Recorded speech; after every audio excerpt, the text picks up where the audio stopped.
Chapter 4452. Then how did you cultivate? Fairy Xingyu asked sympathetically. When I was 18 years old, I obtained the punishment celestial weapon of the immortal world. Su Ji's gaze seemed to pass through time and space and fall on another distant world. Su Ji's story was not long, and there were some parts that Su Ji did not explain clearly. However, under Fairy Xingyu's questioning, Su Ji spoke for a full hour. Xiaohua listened with interest. After all, this was another immortal's cultivation world. But in the end, Xiaohua sighed again. Su Ji had his own hometown, Earth, and Fairy Xingyu had her own hometown, the Neon Glow Galaxy. Where was his hometown? The three continents? The Dawn Rain continent? Perhaps he would only know when his memory was restored? Su Ji, it's really not easy for you to become the punishment envoy of the Punishment Palace. Fairy Xingyu also expressed deep sympathy. Compared to you, my cultivation is simply a smooth path. Everyone has their own path, so there's no need to compare. Su Ji said faintly, just like the Law Palace and the Punishment Palace, why bother with each other's gains and losses? Just do your own thing. Hee, that's right. Fairy Xingyu nodded and said, if it weren't for the Sovereign of Justice and the Sovereign of Punishment, how could the Punishment Palace and the Law Palace be incompatible? Speaking of this, Su Ji looked up at the barrier and said, the sky is bright and the rain has stopped. Shall we go to the Chitty River now? No, there's no need to be in such a hurry, right? Fairy Xingyu seemed to be enjoying her time with Su Ji and answered reluctantly. Xiaohua also hurriedly said, that's right. Senior Su, you've said so much, but you still haven't told me how this junior will help you. It's very simple. Su Ji said concisely, use your divine sense, which is very sensitive to the power of the stars and the moon, to find the exit in the starry sky maze and the immortal chi. Then, use the power of thunder to help me break the restriction. It's that simple? Xiaohua was a little dumbfounded. Senior, don't lie to me. That's simple. Fairy Xingyu shouted. We've found that starry sky maze formation 5 times. Each time, we entered a different place. Later, we used the magical powers of tens of thousands of cultivators to find the exit of the immortal chi twice. As for that restriction, even Su Ji couldn't break it with his strength. Do you think you can? All right, just pretend I didn't say anything. Xiaohua curled his lips. He was somewhat disapproving. He was very confident in his sense of direction in the void. The more others were unable to do it, the more he could do it. As for the restrictive spell, Xiaohua did not believe that Reverend Yun's Panga axe could not break it. At the thought of Reverend Yun, Xiaohua asked hastily, oh right, can we use Cosmos bags in Star Moon Palace? There are some places where you can. Fairy Xingyu replied without hesitation. If so, how many cultivators can enter Star Moon Palace? Xiaohua asked again. Fairy Xingyu answered with great familiarity. Over the years, Star Picking Tower has recruited about 49,000 people from Tao League, Confucian cultivators, Buddhist sect, and the Demon Clan. All Confucian aristocratic families above the 3rd class would send people, and 60% of the aristocratic families below the 3rd class would send people. The Buddhist sect's guardians would send people. As for the Demon Clan, there are even more. After all, the Demon Clan is more sensitive to the power of the stars and moon. Star Moon Palace has appeared in the 1,000 Demons' sacred realm. If we count, there are about 60,000 people. So many. Xiaohua was dumbfounded. Star Moon Palace was a famous ancient ruin in the 3 continents. Xiaohua already felt that it was a lot to be qualified to enter a few hundred of them. Who would have thought that 60,000 people could enter at once? How was this training? It was more like sightseeing. Xingyue has been preparing for so long. Isn't it for this day? 50,000 people is not a lot. Fairy Xingyu said with a grin. Xiaohua also smiled. If there were only a few hundred people, the 10,000 people he brought would be very eye-catching. However, since there were already 60,000 people going in, his 10,000 people were nothing. Junior also wants to bring some Fortune Gate disciples in. It won't affect anything, right? Xiaohua asked tentatively. You want to take advantage of me again? Fairy Xingyu snapped. Can't you not take advantage of me? No, as long as I live, I won't stop taking advantage of you. Xiaohua replied decisively. Suji glanced at Xiaohua and said, "It doesn't matter. Anyone can go in, as long as you find a place where you can use the Kunlun mirror." Hehe, many thanks, Senior. Xiaohua's smile was even brighter than Xiaohua's. In addition to what Senior said earlier, if there's anything Junior needs to do in the Star Moon Palace, please feel free to tell me. Humph, don't worry. Fairy Xingyu snorted coldly. We have already entered 8 times. If we can avoid borrowing your help, we will try our best not to. If you bring too many disciples in, you have to let them be careful of the dangers inside. After all, that kind of risk is almost unavoidable. Yes, Junior understands. Xiaohua nodded respectfully. Then, the 3 of them discussed for a while before Fairy Xingyu removed the starlight boundary. Suji also scattered the waterfall water boundary. The waterfall fell on the stone wall again, roaring as it fell. Suji and Fairy Xingyu glanced at each other. They did not tell Xiaohua that this waterfall was where they had first lost it in the 3 continents. Then, the 3 of them moved and flew toward the Chitty River in the east of the Thousand Demons' sacred realm. When the stars of the Thousand Demons' sacred realm shone brightly, the great sacred hall was the center of the Thousand Demons' sacred realm, where the stars gathered. The stars that were originally the rulers of the starry skies fell on a star shadow somewhere in the great sage hall. When the star materialized, another star pattern, mixed with the essence of the stars, fell into the great sage hall. Inside the great sage hall, the Phoenix Wu had already transformed into an enormous, desolate chaos demon. The astral runes landed on the 132 billion points. An astral rune was engraved on it, and the Phoenix Wu's body rose a few feet higher. This situation was very similar to when Feng Wu became a great saint. However, at this time, the starry sky was all around Feng Wu, and the stars that the other great saints had transformed into did not appear. By the time all the stars in the great sacred hall had materialized, Feng Wu was already inside the great sacred hall. He floated to the surface of the great sacred hall. The last star pattern was on his body, and his body had become one with the great sacred hall. Boom! The entire great sage hall shone with incomparably dazzling starlight. The void was filled with light, and even the tiniest of spatial cracks could be seen. At the same time, the entire great sage hall had long disappeared. A star that had never appeared before emerged from the surface of the great sage hall. The light shadow was more ferocious than the sun. It spread in all directions in the void. In the light shadow, the void was pierced and collapsed. The star of the stars had actually appeared in the Thousand Demons' sacred realm. Caw! In the starlight, a phoenix cry that shook the void rang out. The star of the stars instantly collapsed, and all the stars instantly turned into star marks. Feng Wu's body that had become a saint appeared from the stars. Feng Wu's demonic body was extremely huge. The star marks formed by the collapse of the stars were only 10% of his entire demonic body. The rest of his demonic body was still ethereal and gray. Even so, an incomparably vast and ferocious aura filled the entire void like a tidal wave. The great saint of the starry sky, the star of the stars, the saint of the saints. In the eyes of the golden-winged great rocks and the others, a 7-star great saint was already a peerless saint. However, they still underestimated the heavenly phoenix's covetousness. The saint of the saints was the heavenly phoenix's goal. Only a demon with the bloodline of the absolute saint could become the saint of the saints. Of course, the Thousand Demons' sacred realm was only one of the many realms, and the Great Sage Hall was only one of the many demon holy lands.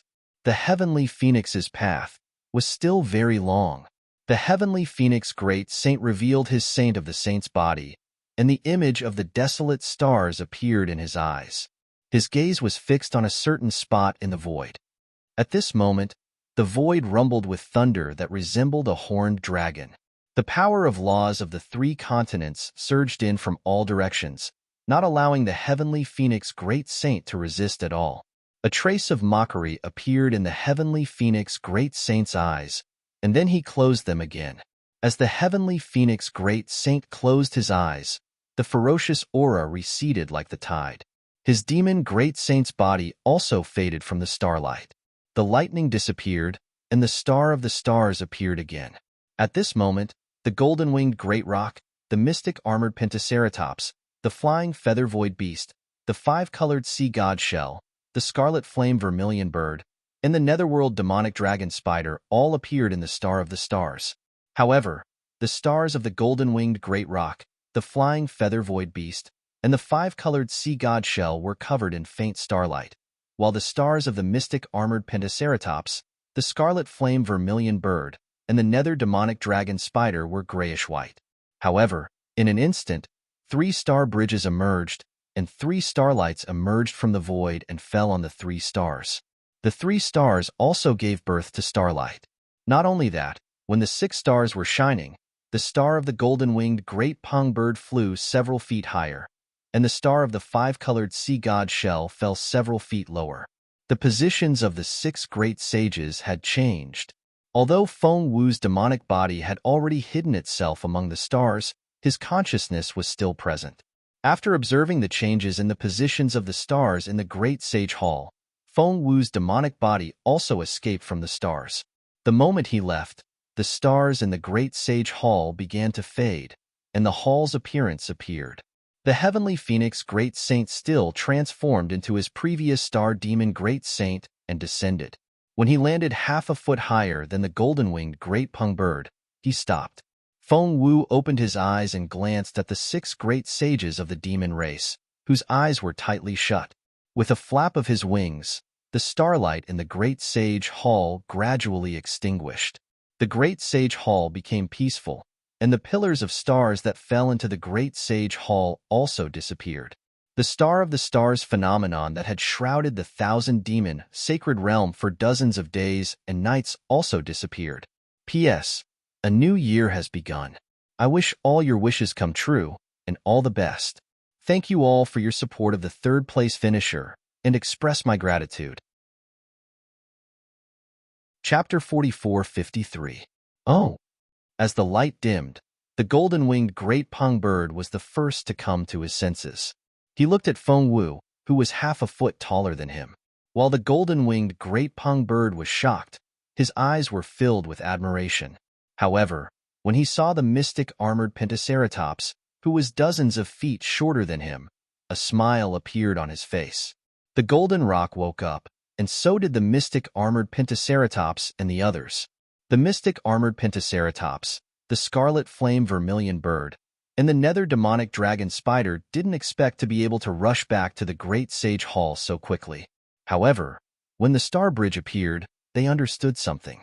Therefore, the 3 great sages looked at each other without any particular surprise. Then, the 3 great sages looked at the 5-colored sea god seashell, who was several feet behind them, and then looked at Feng Wu. Feng Wu saw that the great sages had returned to the Great Sage Hall and were looking at him. He knew that although he had concealed his identity as the great sage of all sages, he was still a 7-star great sage of the thousand demons sacred realm. He was still the first great sage of the demon race. If he didn't speak, the other 6 great sages wouldn't speak either. Therefore, Feng Wu nodded at the 6 great sages and said to the golden roc, "Great Sage Peng, this is my first time in the Great Sage Hall. I'm not familiar with the Great Sage Hall or the thousand demons sacred realm. Please introduce me." "Yes, Great Sage Feng." The golden roc's arrogance had mostly dissipated when he faced Feng Wu. He, the flying feather-void beast, and the 5-colored sea god seashell all knew that Feng Wu's strength wasn't inferior to his when he was a 7-star great sage. Now that he'd cleansed himself with the Great Sage Hall's starlight, he'd even drawn the 6 stars of the Southern Dipper into his body.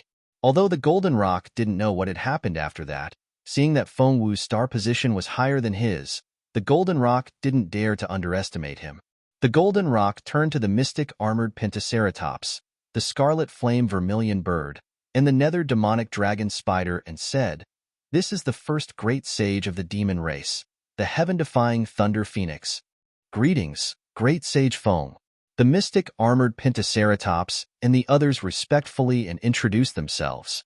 Then, the golden-winged great pung continued, "Phoenix Sage. Every time a new great saint enters the Great Sage Hall, there is an unwritten rule, and that is the ranking of the great sage.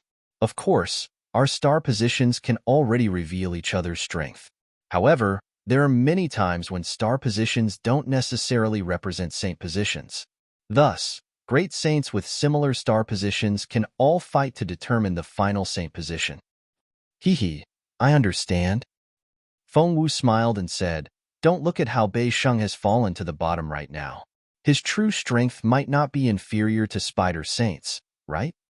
Without waiting for the golden-winged great rock to speak, the mystic armored Pentaceratops hurriedly said, the Phoenix Sage is right. This is definitely the case now. However, the star position also represents the potential and speed of cultivation.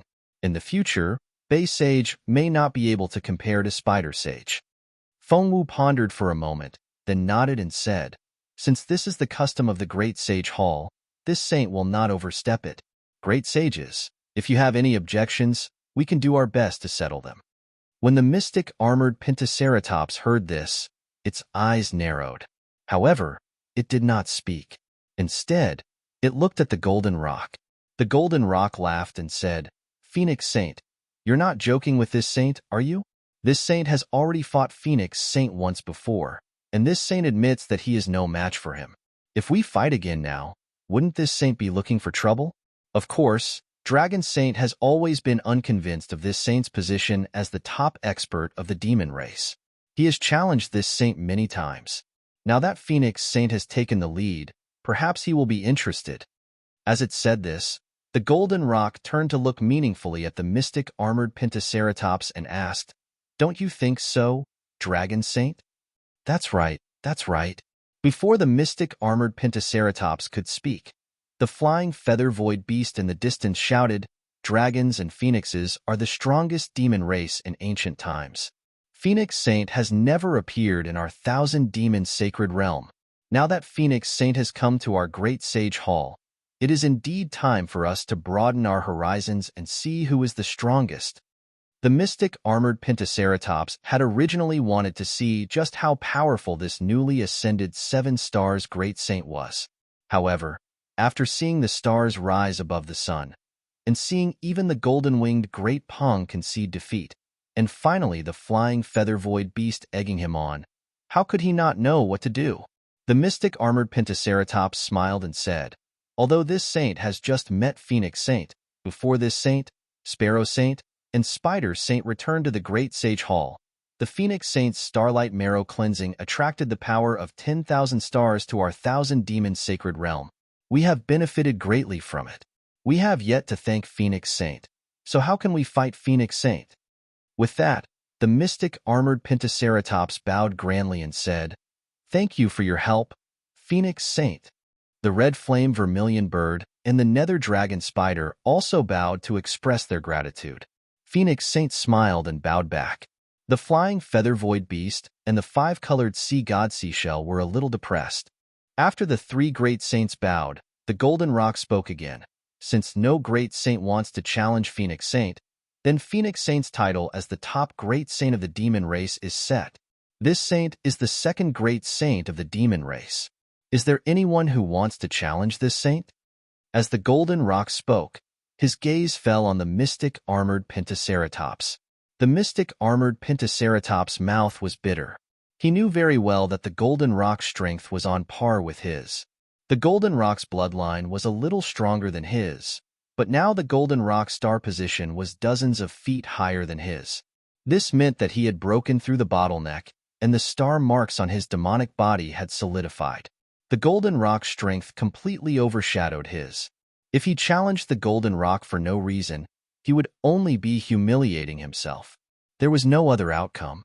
Therefore, the mystic armored Pentaceratops smiled and said, Phoenix Saint is high and mighty. Which saint dares to make a fool of themselves again? Yes. The golden rock nodded and looked at the 5-colored sea god seashell. He said, Sea god seashell, your star position is the lowest now. Today, you will be the last saint. With your current strength, you may not necessarily be the 7th great saint of the demon race. If you want, you can challenge Spider Saint. Hearing the golden rock's words, the 5-colored sea god seashell didn't react. The nether demonic dragon spider's pupils constricted. The mystic armored Pentaceratops had already made it clear that the five-colored sea god seashell's strength was definitely higher than his. If he fought the five-colored sea god seashell, he would definitely be the last of the seven great saints. However, a moment later, the five-colored sea god seashell smiled and said, "I have already seen the power of Phoenix Saint in my previous battle with her. At the same time, I have also glimpsed the peak combat strength of the demon race. Since I want to challenge you, I will challenge the first great saint of the demon race. As for today's battle, it doesn't matter if we don't fight. I will temporarily occupy the position of the seventh great saint of the demon race. So what? Good." The golden rock clapped and smiled. There is a saying in the human race that every dog has its day. 30 years is too short for the demon race. Why don't we make a promise of 3,000 years? After 3,000 years, we will meet again to fight. Haha. The pentagram dragon laughed. After 3,000 years, Rock Saint and Phoenix Saint will have broken through the starry sky. Even if we want to fight, we won't be able to find the two great saints. Ha ha ha. The flying feather void beast and the others laughed. Seeing that the great sage hall had never been so friendly before, Feng Wu's heart moved. He said, "When a new great saint enters the great sage hall, there is usually a lot of excitement. Today, when I enter, it seems a little lonely. How about this? We are all the most powerful demon race in the 1,000-demon sacred realm, and we are all great saints of the great sage hall. Although we can't be considered brothers, for the sake of the future prosperity of the demon race and the 1,000-demon sacred realm, why don't we become sworn brothers? 7 saints become sworn brothers?" Not only was the golden-winged Great Peng stunned by Feng Wu's words, but even the other saints were stunned. After all, the demon race was not like the human race. They had always respected individual combat strength. Even if they were on good terms with each other, they were mostly demons of their own race. How could they become sworn brothers with other demon races? Even if the black armored Pentaceratops and the nether demonic dragon spider were on good terms, they had never thought of becoming sworn brothers. Even though the various saints appeared to be harmonious on the surface, who knew how many conflicts there were in private? The heirs of the various holy lands even fought each other to the death. The golden rock hesitated for a moment and asked, "Phoenix Sage, what do you mean?" Feng Wu smiled. "Rock Sage, I'm sure you've been to the hidden immortal continent and the pure land of ultimate bliss to train. If there is a conflict between the Confucian cultivators and the Buddhist sect, who do you think will win?" The golden rock did not hesitate and said, "If I'm not wrong, it should be the Buddhist sect." "Why?" Feng Wu asked. Although the Buddhist sect is divided into many factions, they all belong to the Thunder Sound Temple. Under the orders of the Mahavairakana revered Buddha, the entire Buddhist sect must obey. The Golden Rock explained, on the other hand, although the Confucian cultivators also have Immortal Emperor Go-Chun from the Immortal Palace, the 4 great clans may not obey the orders of the Immortal Palace. The other 100 classics will definitely obey the orders of the Immortal Palace. In this case, the winner is obvious. That's right. Feng Wu nodded. Although the demons of the 1,000 demons sacred realm have strong physical bodies, they can't compare to the human race in terms of cooperation. The Great Sage Temple can command the entire 1,000 demons sacred realm, but are the 7 great sages of the Great Sage Temple united? The black armored Pentaceratops was displeased and said, "Phoenix Sage, you just came to the Great Sage Temple. How can you see that the Great Sage Temple sages are not united?" "Dragon Sage, don't be impatient," Feng Wu said unhurriedly.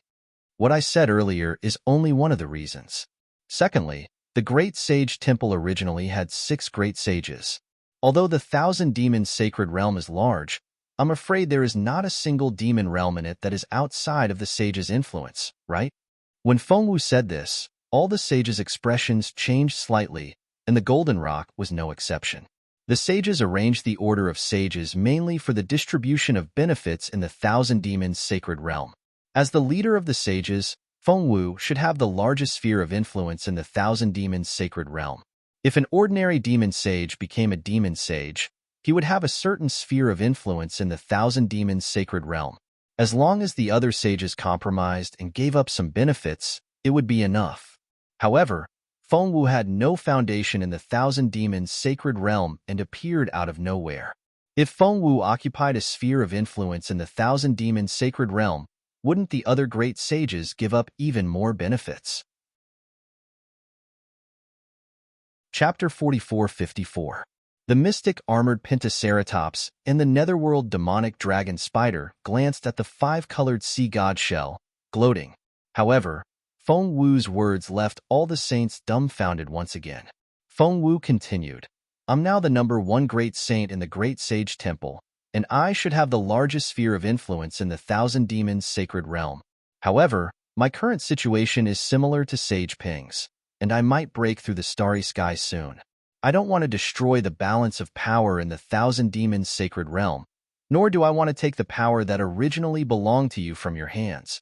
Therefore, I hope to become sworn brothers with all the saints and live peacefully in the future. Sage Phoenix's words make me ashamed. The Golden Rock nodded. Sage Phoenix is willing to make such a sacrifice for the peace of the Thousand Demons' sacred realm. You're truly our role model. I'm willing to become sworn brothers with Sage Phoenix, and I also suggest that every great saint should give a piece of the Demon King realm to Sage Phoenix to express our sincerity. That's right, that's how it should be. The flying feather void beast immediately shouted.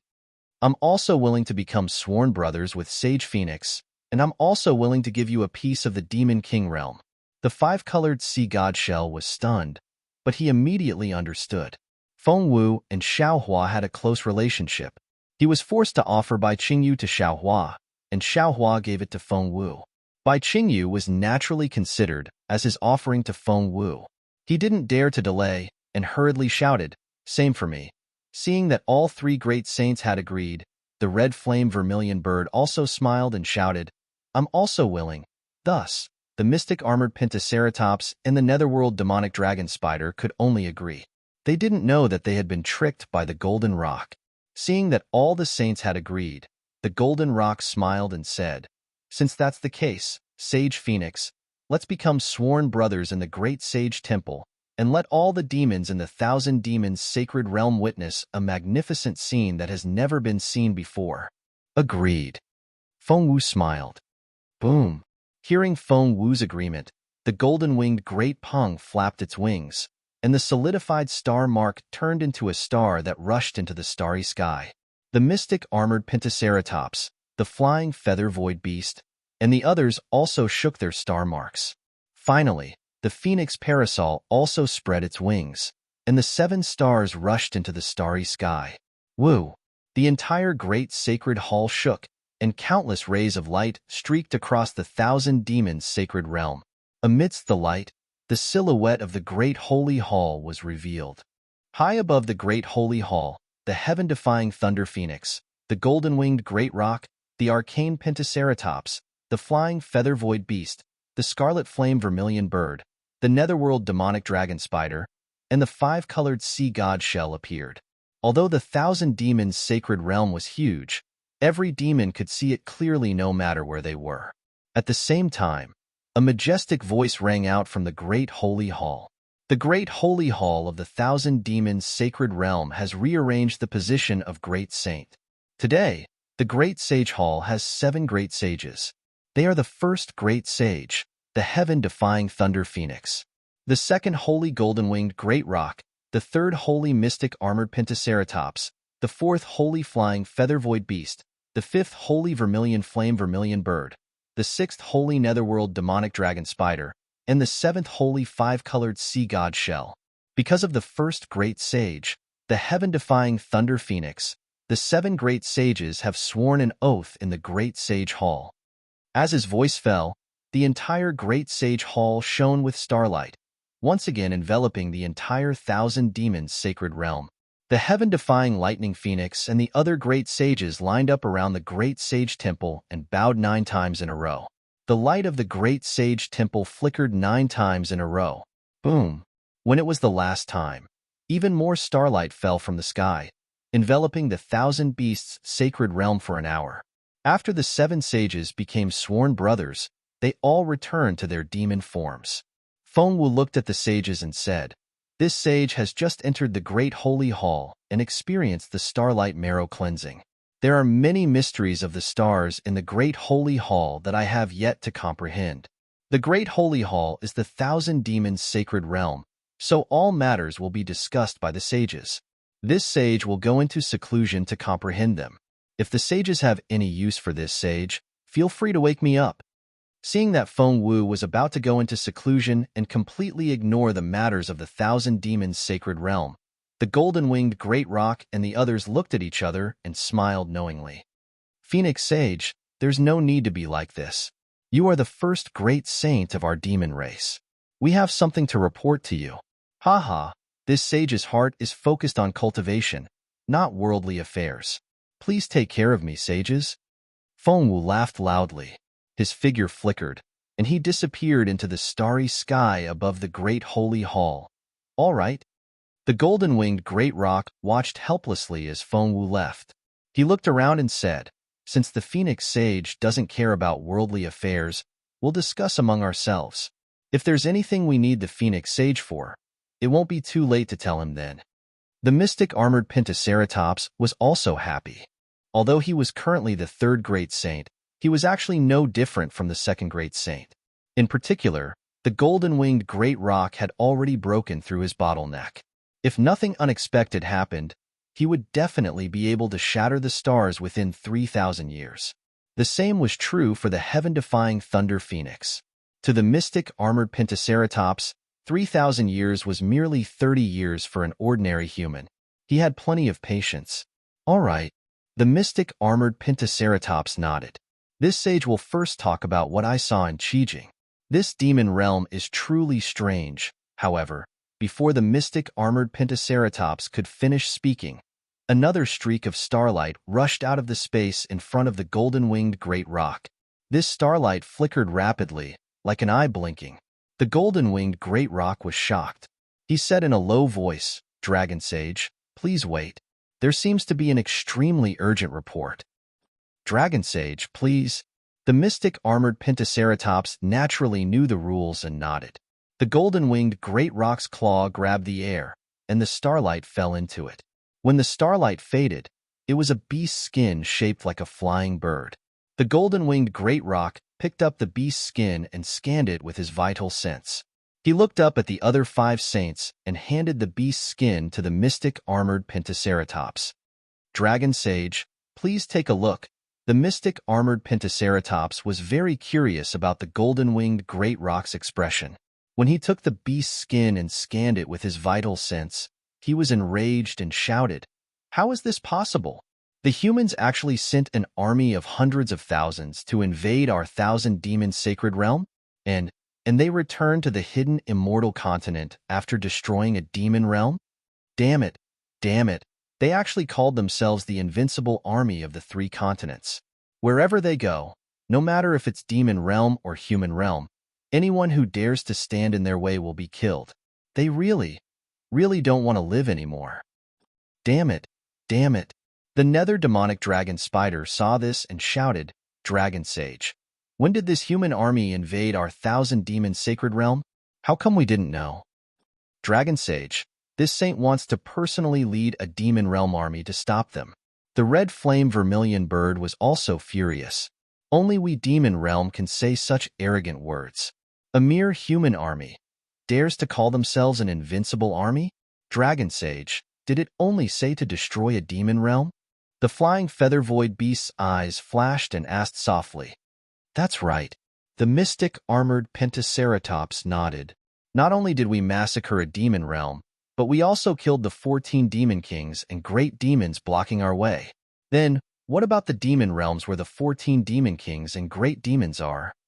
The flying feather void beast asked again. The mystic armored Pentaceratops was stunned when he saw that the flying feather void beast wasn't surprised and instead asked about the demon realms where the great demons were. He looked at the flying feather void beast, then at the golden-winged great roc and asked curiously, "What does their demon realms have to do with them?" "Oh, looks like they weren't trampled or massacred." The flying feather void beast understood and lowered his head, no longer speaking. "Sage and I, what do you mean by that?" The golden-winged great rock's heart thumped as if he had thought of something. He turned his eyes to the five-colored sea god shell and asked, Sage and I, how did the banquet go this time? Why did your star rank drop so much? Dragon Sage. The five-colored sea god shell didn't want to talk to him. Hurry up and give Sparrow Sage an army of the demon clan. These humans are too arrogant. We have to teach them a lesson. Okay, Sparrow Sage. The mystic armored Pentaceratops nodded and looked at the red flame vermilion bird. Why don't you? Hee, don't worry. The vermilion bird chuckled. These humans were able to sneak into the territory of our demon race without anyone noticing. This vermilion bird is a little suspicious. In my opinion, we should first investigate how they managed to escape our detection. Okay. Seeing that the sages were starting to understand, the golden-winged great rock said, We just became sworn brothers in the great sage hall. Are you trying to shirk your responsibility now? This matter has something to do with Phoenix Sage. With that, the golden-winged great rock gave a simple explanation of what happened at Qingbo's banquet. Finally, he said, Phoenix Sage seems to be on very good terms with that Xiao Hua. Phoenix Sage became sworn brothers with us before saying that he wouldn't interfere with the affairs of the Great Sage Hall, nor would he spread his forces throughout the Thousand Demons' sacred realm. I think it's because of the human army. For Phoenix Sage's sake, we can't make things too difficult for this army, right? Then, the red flame vermilion bird was shocked and said anxiously, Phoenix Sage isn't a human spy, right? Ha ha ha. The netherworld demonic dragon Spider laughed and pointed at the red flame vermilion bird. Sparrow Sage, you haven't been burned silly by your red flame, have you? If Phoenix Sage is a human spy, how could he have been recognized by the Great Sage Hall? How could he have been worshipped by all the stars? Besides, Phoenix Sage didn't attack Punk Sage, an Ice Sage, or Bay Sage. He even hoped that we could work together to build the glory of the Thousand Demons' sacred realm. If he's a spy, I don't think he would say that, right?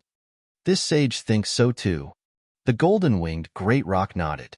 It's already extremely rare for a human spy to become a great demon of our Yao clan. How could a spy become a 7-star great saint? Besides, with Phoenix Sage's current status, why would he care about being a human spy? This sage understands. The red flame vermilion bird nodded. However, as he nodded, a smile appeared on his face. He understood that there was no need to take anything said in the Great Sage Hall seriously. Chapter 44:55. Are you still going to stop the Fortune Gates army? The great golden-winged rock asked with a faint smile. I'm not crazy. The red flame vermilion bird laughed. Why would I make you unhappy for no reason? Besides, the Taoist and Confucian cultivators on the hidden immortal continent are mortal enemies. Aren't the Fortune Gates disciples going to turn the hidden immortal continent upside down? Won't the Thousand Demons' sacred realm be able to take advantage of that? If that's the case, the great golden-winged rock ordered, Dragon Sage, pass down the Great Sage Hall's order. Don't stop the Taoists' army. Let them go back and find trouble with the Confucian cultivators. We'll continue to discuss the matter of Qijing. Yes, I understand. The mystic armored Pentaceratops nodded in agreement. Xiao Hua accompanied Su Ji and Fairy Xingyu as they flew into the sky. Starlight once again appeared in the Thousand Demons' sacred realm. The Great Sage Hall's silhouette appeared majestic in the sky. Su Ji and Fairy Xingyu stopped and looked at the grand occasion that seemed to be right in front of them. How is that possible? Fairy Xingyu turned pale with fright. Heaven-defying Thunder Phoenix? The 7 stars great sage from before? Why don't I have any records of him? Moreover, once the 7-star great saint enters the Great Sage Hall, he will immediately become the strongest expert of the demon race. The power structure of the entire Thousand Demons' sacred realm will change greatly. This is something that has never happened before in the Thousand Demons' sacred realm. Not only that, Suji's expression changed. Although the 6 great sages of the Great Sage Hall were powerful, they were not united. They fought for their own interests and rarely extended their hands out of the Thousand Demons' sacred realm. Now that the 7 great sages of the Great Sage Hall have become sworn brothers, Won't they be expanding the thousand demons' sacred realm? Although the human race has a lot of people, our true strength is still incomparable to the demon race. The grudge between the Confucian cultivators and the Buddhist sect has not been resolved. If the demon race rises again, the three continents will not be peaceful in the future. Suji. After Suji finished speaking, Fairy Xingyu said, "You might not have been in the thousand demons' sacred realm before, but the 7 stars great sage who entered the great sage hall was more powerful than this." It was said that the thousand demons' sacred realm was filled with stars that illuminated the thousand demons' sacred realm for 81 days and nights. Although the stars had already passed by the time I arrived, the power of the stars and moon in the thousand demons' sacred realm is extremely powerful, far surpassing what I've seen. What? Far beyond what you can see. Xingyue, you mean? Suji almost didn't dare to believe his ears, and he said in shock, "You've never seen it in the celestial realm? Not bad." Fairy Xingyu nodded affirmatively. "This reminds me of some of the secrets of the Demon League that the Palace of Justice has." Hearing that this was a secret of the Palace of Justice, Suji frowned and only responded in a low voice, not asking any more questions. Fairy Xingyu also knew that these secrets could not be divulged. She only explained, "The Star of the Stars, the Saint of all Saints. I suspect that this 7 stars great saint is not only the 7 stars great saint, but also the so-called Saint of all Saints in the Demon League." Kill. Xiao Hua's heart stirred, and he said, "Although I'm somewhat familiar with this heaven-defying Thunder Phoenix, and previously, Bai Qingyu also obtained some of his main force, I didn't expect him to have such great achievements. If the 2 seniors have any misgivings, please allow me to go and kill him." "No." Suji shook his head and said, "Even if the first great saint of the demon clan is the saint of all saints, it has nothing to do with us. We won't interfere in the affairs of the 3 continents. Of course, Xiao Hua, if you think that this great saint will hinder the prosperity of the human clan and cause endless killing, you can go ahead and kill him." Fairy Xingyu looked at Xiao Hua thoughtfully, as if pondering whether what Xiao Hua said was true. Then, she shook her head and said, "The Star of the Stars is a demon clan expert who possesses the power of the stars. Not only is his strength outstanding, but his luck is also on par with the stars. With the ability of the human clan, I'm afraid we can't get rid of him. Xiao Hua, since you're familiar with him, you'd better be careful." Xiao Hua heaved a sigh of relief and nodded. "I understand. I'll try my best to befriend him. If he doesn't offend me, I won't touch him either. Let's go. This has nothing to do with us." Suji waved his hand and said, "The ones with a headache should be Immortal Emperor Go-chan and Vairocana revered Buddha." Suji was right. At this time, in the Thunder Temple, the Buddhas were silent. Whether it was bodhisattvas, arhats, or heavenly kings, they all put their palms together and looked at the Buddhist cloud in front of the Thunder Temple. At this time, the Buddhist cloud was a little dim. The endless heavenly flowers and Sanskrit chanting inside had long been blocked by the dazzling starlight. The Buddhist cloud was like a mirror, revealing the strange starlight of the thousand demons' sacred realm. Of course, the outline of the great sage hall, which should have been the clearest, could not be seen at all. The heaven-defying Thunder Phoenix and the other 7 saints' star demon bodies could not be revealed. The only thing the Buddhas could see was the endless starlight. The dazzling starlight only lasted for a moment.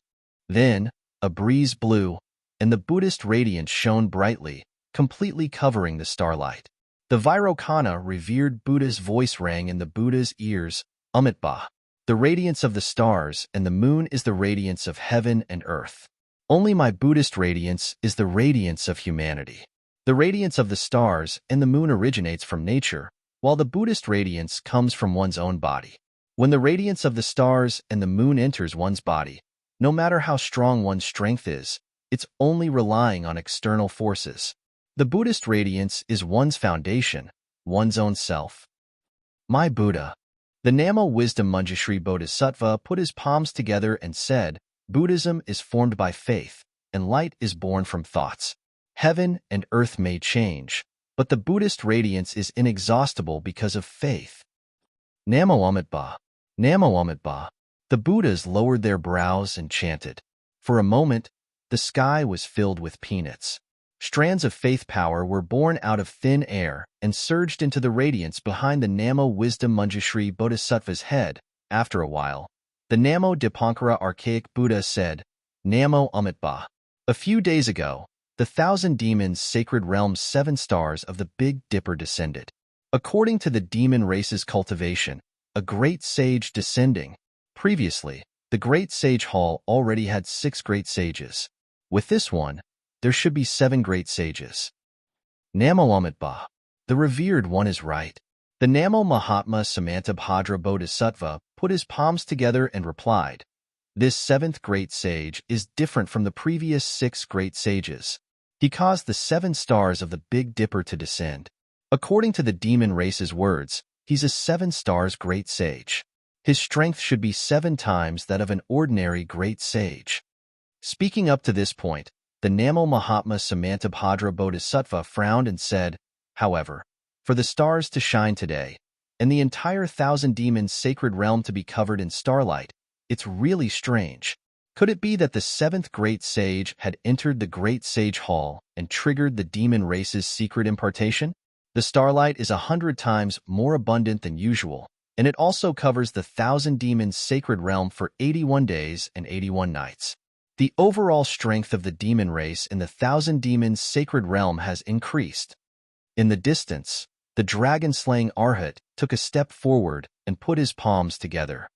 Revered One, the Buddha aura has been appearing frequently in our Pure Land world recently. Not only has the Namo Wisdom Manjushri Bodhisattva and the Namo Mahatma Samantabhadra Bodhisattva returned to their positions, even the long-lost Namo Maitreya Buddha has descended in the Thunder Temple. It can be said that the Buddha aura is boundless and the Buddha aura is shining everywhere. If nothing unexpected happens, our Pure Land world's Buddhist sect has already taken the lead among the Buddhist, Confucian, and demon sects of the 3 continents. As long as we complete the sutra-seeking extreme bliss, the hidden immortal continent will also be filled with Buddhist lotuses. When the hidden immortal continent is at its peak, the 1,000 demons' sacred realm will no longer be a concern. However, the 1,000 demons' sacred realm has a strange phenomenon today. It's actually a myriad of stars shining in the sun. I'm afraid that the day of the Buddha aura's descent into the 1,000 demons' sacred realm will be delayed. In this disciple's opinion, the demon race must have sensed a crisis and used the secret technique of the Great Sage Temple to forcibly increase the overall strength of the demon race. Namo Amitabha. The Namo Mahatma Samantabhadra Bodhisattva shook his head. Dragon-slaying sage, what you said seems to make sense, but I think that's not the case. Oh, go ahead, Bodhisattva. The dragon-slaying Arhat raised his long eyebrows and asked, First of all, our Buddhist sect has no direct conflict with the demon race. Although our Buddhist sect saves all living beings, it doesn't exclude the demon race. However, the demon race has always been stubborn and ignorant. They are far less intelligent than us humans. The glory of our Buddha aura has never covered the hidden immortal continent. So why should we be so ambitious and try to illuminate the 1,000 demons' sacred realm? The Namo Mahatma Samantabhadra Bodhisattva explained. Secondly, the astronomical phenomenon of myriad stars shining in the sun is far from what an ordinary great sage of the demon race can do. This must be related to the 7th great sage, not some secret technique of the demon race. The dragon-slaying Arhat opened his mouth and wanted to refute, but he swallowed his words. He bowed and said, Namo Amitabha. This disciple thanks the Bodhisattva for his teachings. Senior brother Samantabhadra. The Namo Mahatma Samantabhadra Bodhisattva smiled again. The demon realm is the demon realm. My Buddha is in my heart. Why should I care if it's myriad stars shining in the sun? Yes, junior brother Manjushri is right. The Namo Mahatma Samantabhadra Bodhisattva nodded. This seat is concerned. Vaishravana. At this moment, Mahavairakana Buddha spoke. Did you hear anything? Vaishravana hurriedly said, Revered One. This disciple didn't hear it clearly, but vaguely. It should be the ranking of the 7 great sages of the demon race's Great Sage Temple. The current first great sage is no longer the golden-winged roc, but the heaven-defying thunder phoenix. The five-colored seashell that used to be ranked fourth also fell to the bottom. What puzzles this disciple the most is that the six great sages of the demon race who have always been fighting each other to the death have become sworn brothers with the heaven-defying thunder phoenix. Oh, how can this be? The Namo Mahatma Samantabhadra Bodhisattva and the Namo Mahatma Samantabhadra Bodhisattva were stunned. Manjushri. The Namo Mahatma Samantabhadra Bodhisattva didn't seem to want to say more about this matter. Instead, he asked, "Where is the sutra-seeking bliss now? Revered one." The Namo Mahatma Samantabhadra Bodhisattva hurriedly replied, "It's already at the northern part of the Pure Land world, the peak of the South Sea. It won't take long before it crosses the sea and leaves the Pure Land world. Namo Amitabha. We're halfway through the sutra-seeking bliss. Don't make any changes. Be careful." This disciple understands. The Namo Mahatma Samantabhadra Bodhisattva smiled bitterly. Ever since Chuanzong took in a demon race named Jiechi, the path of seeking the sutra-seeking bliss has become smooth. Even if there are any changes, this powerful demon race will stifle them. As he spoke, the Namo Mahatma Samantabhadra Bodhisattva looked up at the Namo Mahatma Samantabhadra Bodhisattva. The Namo Mahatma Samantabhadra Bodhisattva nodded at the Namo Mahatma Samantabhadra Bodhisattva with a smile. Vaishravana Heavenly King. Vaishravana Heavenly King.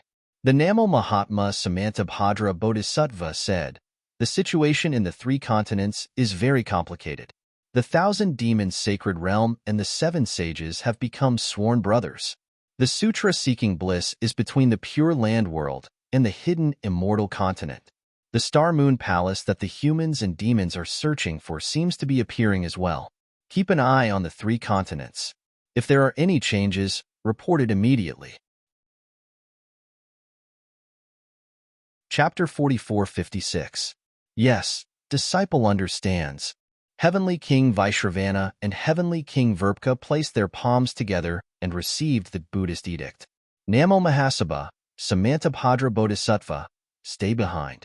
The rest of you leave, said the Dipankara archaic Buddha. Namo Amitabha, Namo Amitabha. As the Buddhas chanted, they gradually faded into the void, leaving only the Buddhist radiances and lotus shadows in the thunderclap temple. After the Buddhist radiances faded, the Namo Mahasabha, Samantabhadra Bodhisattva, bowed and asked, "World Exalted One, may I know why you asked this disciple to stay behind? Let me ask you, that abstaining from eating, where did it come from?" The Dipankara archaic Buddha opened his eyes and asked calmly, "When Chuanzong and his 3 disciples ascended the great snowy mountain, this disciple didn't exist. However, after descending from the great snowy mountain, this demon appeared. At that time, only you and the Namo Maitreya Buddha were on the great snowy mountain. I'm afraid you're the only one who knows the origin of abstaining from eating." The Namo Mahasabha, Samantabhadra Bodhisattva, smiled bitterly and said, "World Exalted One, this disciple does know about this. However, this matter involves the Namo Maitreya Buddha, World Exalted One. May I ask the Namo Maitreya Buddha, World Exalted One?"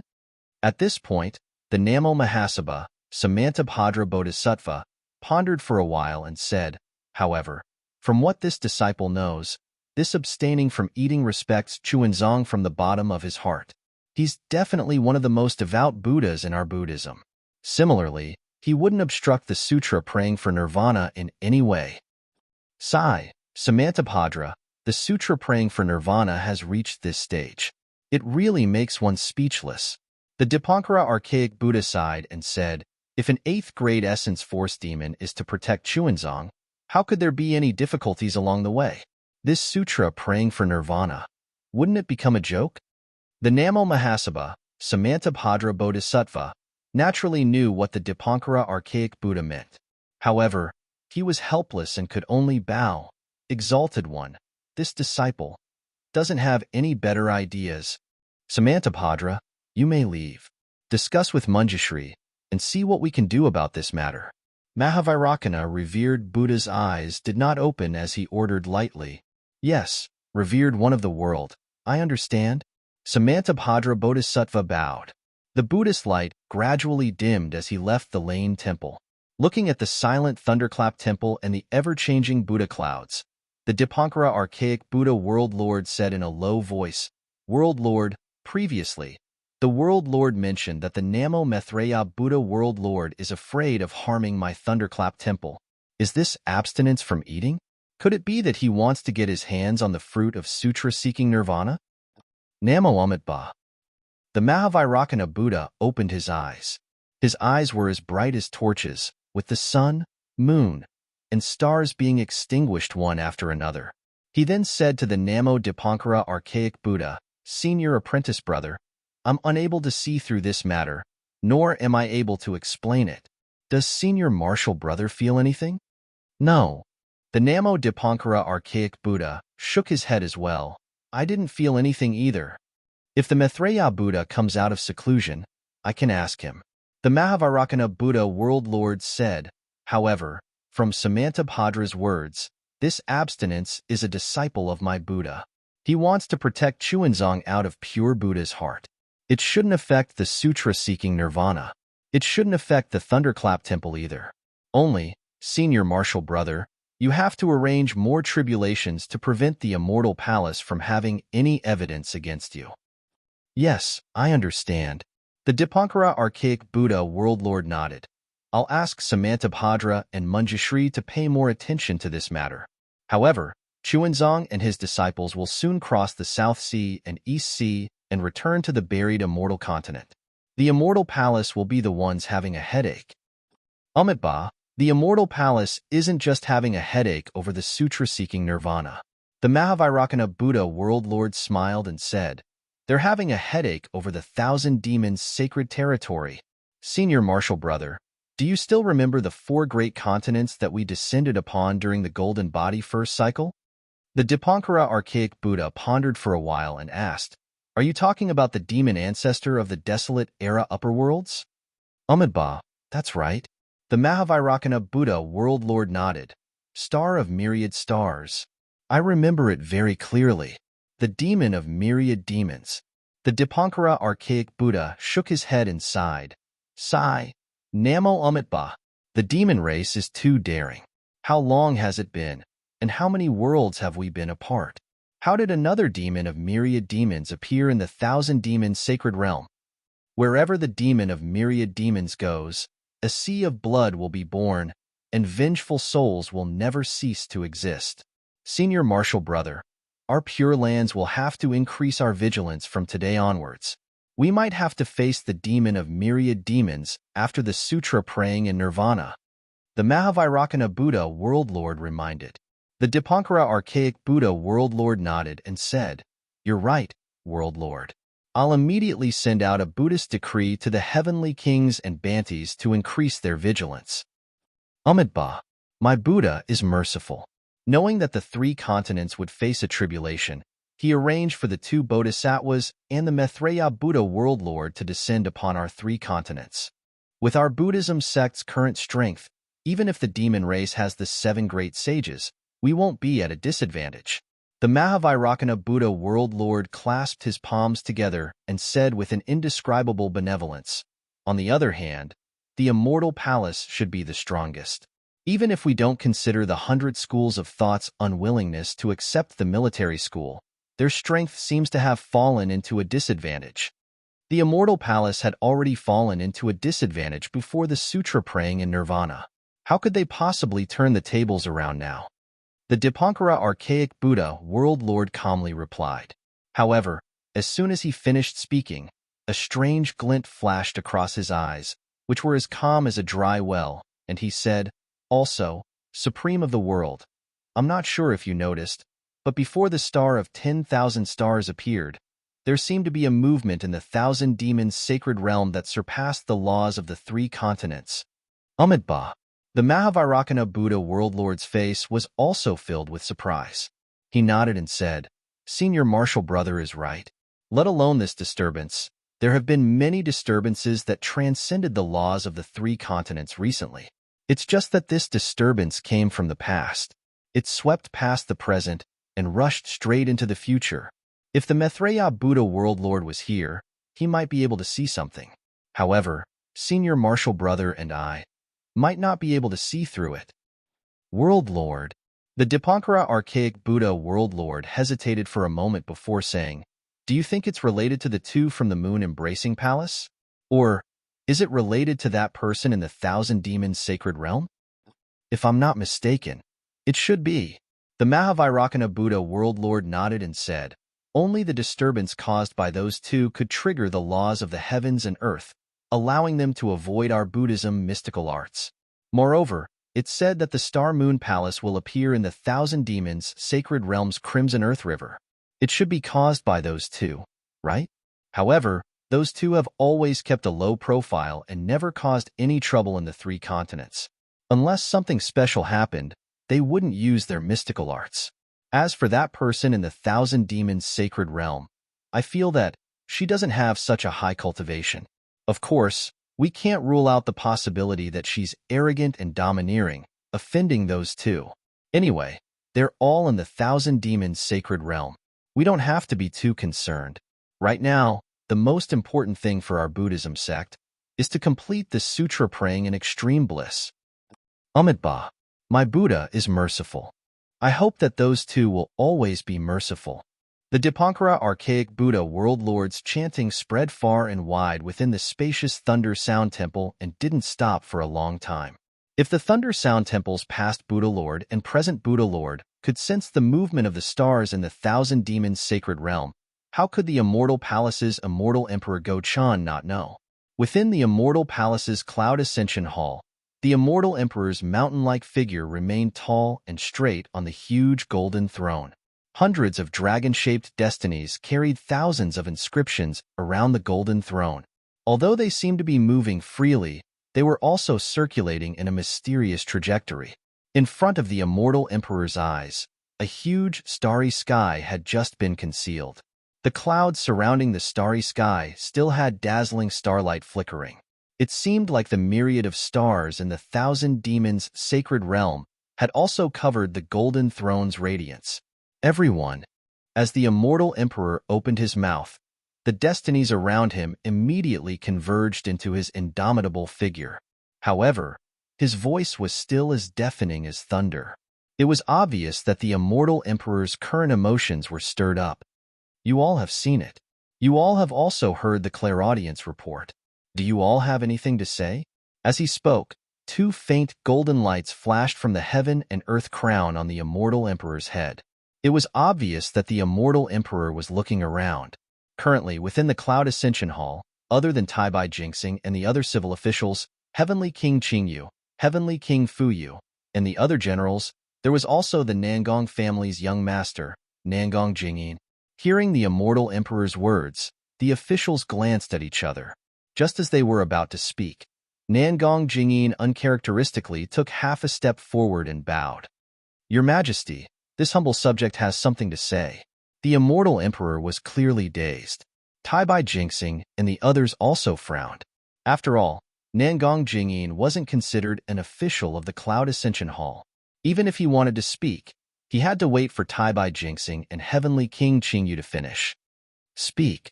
The Immortal Emperor spoke. "Your Majesty." Nangong Jingyin's square face revealed a trace of understanding. He said, "This humble subject has read our Nangong family's books since young. Not only did I study the teachings of the human race, but I also dabbled in the inheritance of the beast race. Whether it was the 13 great saints of the beast race at their peak or the 2 great saints of the beast race at their weakest, this humble subject has some understanding of them. However, this humble subject has never heard of a 7-star great saint appearing in the beast race today. This humble subject remembers that the beast race once had a 2-star great saint who attracted the 7 kills star and knowledge star of the Southern Dipper into his body.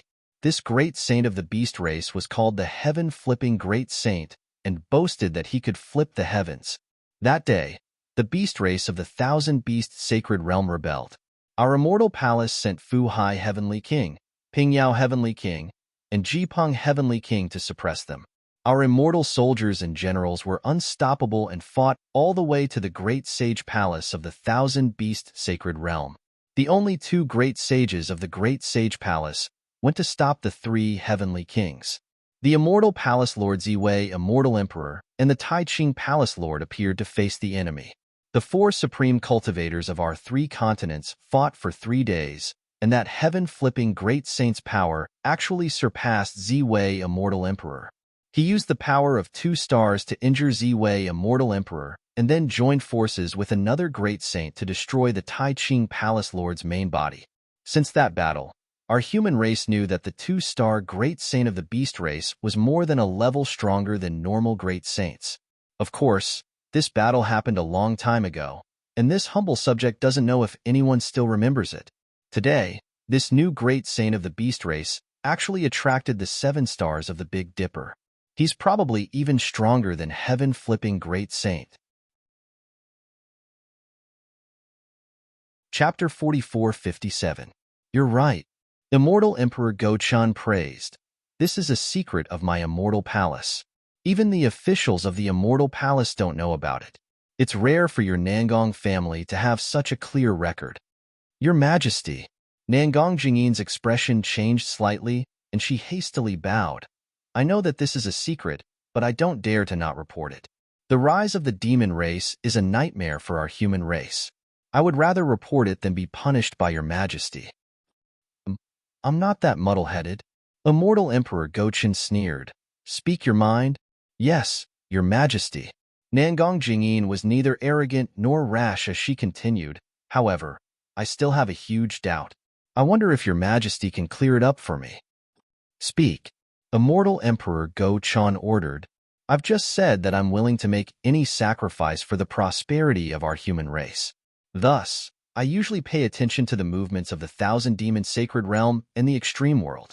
I have some understanding of the 6 great sages of the 1,000-demon sacred realm. Nangong Jingyin said respectfully, however, I've never heard of this heaven-defying lightning phoenix's name. I also didn't know that the phoenix race, which has long been declining in the 1,000-demon sacred realm, actually had such a great sage. Can your Majesty please tell me which demon realm this heaven-defying lightning phoenix came from? Needless to say, Nangong Jingyin was trying to flatter Immortal Emperor Go-chan. Unexpectedly, Immortal Emperor Go-chan faintly replied, What you know, I also know. What you don't know, I also don't know. I also want to ask the 4 great clans. Who can tell me where this 7-star heaven-defying lightning phoenix that suddenly appeared came from? Nangong Jingyin took in a cold breath and hastily bowed. I know my mistake. Please punish me, your Majesty. What mistake did you make? If you're guilty, then wouldn't I be even more guilty?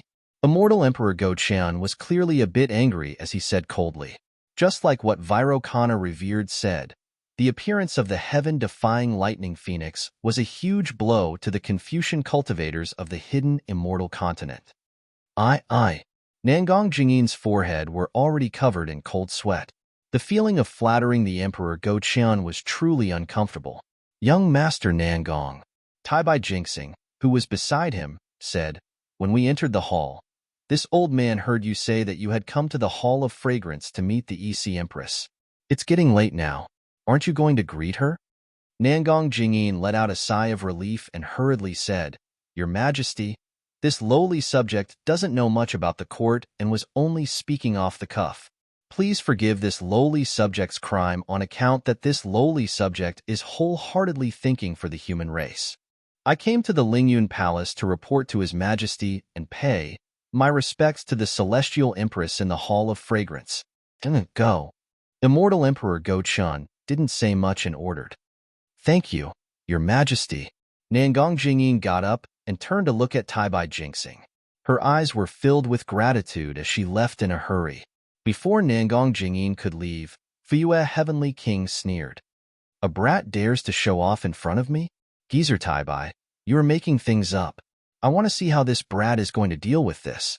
Taibai Jinxing innocently waved his horsetail whisk and replied, I don't dare to make things up in front of His Majesty. He came to pay respects to the Celestial Empress. Damn it, why is he paying respects to the Celestial Empress for no reason? Fuyue Heavenly King snorted. Truly a weasel paying respects to the chicken. Qingyu quickly interrupted Fuyue Heavenly King. and said to immortal Emperor Go-chan, "This lowly subject has 3 questions. Your Majesty, please tell Heaven's secret hall to quickly investigate." Speak. Although immortal Emperor Go-chan's face couldn't be seen clearly, this one word contained a myriad of thunderbolts. He was probably pissed off by Fuyue Heavenly King. Firstly, the origin of this heaven-defying lightning phoenix. Secondly, what exactly was that constellation transit just now? Thirdly, why did the Great Sage Hall's 5-colored sea god shell suddenly drop from the 4th Great Sage to the 7th Great Sage? Qingyu explained in detail. As long as Heaven's Secret Hall can investigate these 3 matters, the situation in the 1,000-demon sacred realm will be clear. Immortal Emperor Go-chan nodded and said, "Summon Heaven's Secret Hall Xiexin. This lowly subject is here." A voice came from outside the Overcloud Palace. Then, the Heavenly Secret Hall's Palace Master Xiexin appeared in front of everyone. "Did you hear what Heavenly King Qingyu said?" Immortal Emperor Go-chan went straight to the point. Xiexin bowed and said, "This lowly subject knows. This lowly subject has already sent elite disciples to the 1,000-demon sacred realm. They will return in a few days." Immortal Emperor Go-chan was very satisfied and asked, "What is the matter? Why are you waiting outside the palace?" "Your Majesty, this lowly subject has an important matter to report," Xiexin said in a low voice. Immortal Emperor Go-chan looked around and said, "Can everyone hear me?" Xiexin thought for a bit and nodded. "Yes. Okay, speak." Immortal Emperor Go-chan ordered. "Your Majesty, this lowly subject has 3 important matters to report. First, there are several 100,000 high-level cultivators from the Dao Gate inside the 1,000-demon sacred realm that are drawing upon the worldly origin energy." Before Xiexin could finish, Heavenly King Qingyu interrupted him in shock and shouted, "How? How is this possible? Palace Master Xie, how many 100,000 are you talking about? Your so-called high-level cultivator. What kind of cultivator is he?" Heavenly King Qingyu. Although Xiexin was interrupted, he was not angry at all and continued to answer slowly. "It might be between 150,000 and 250,000.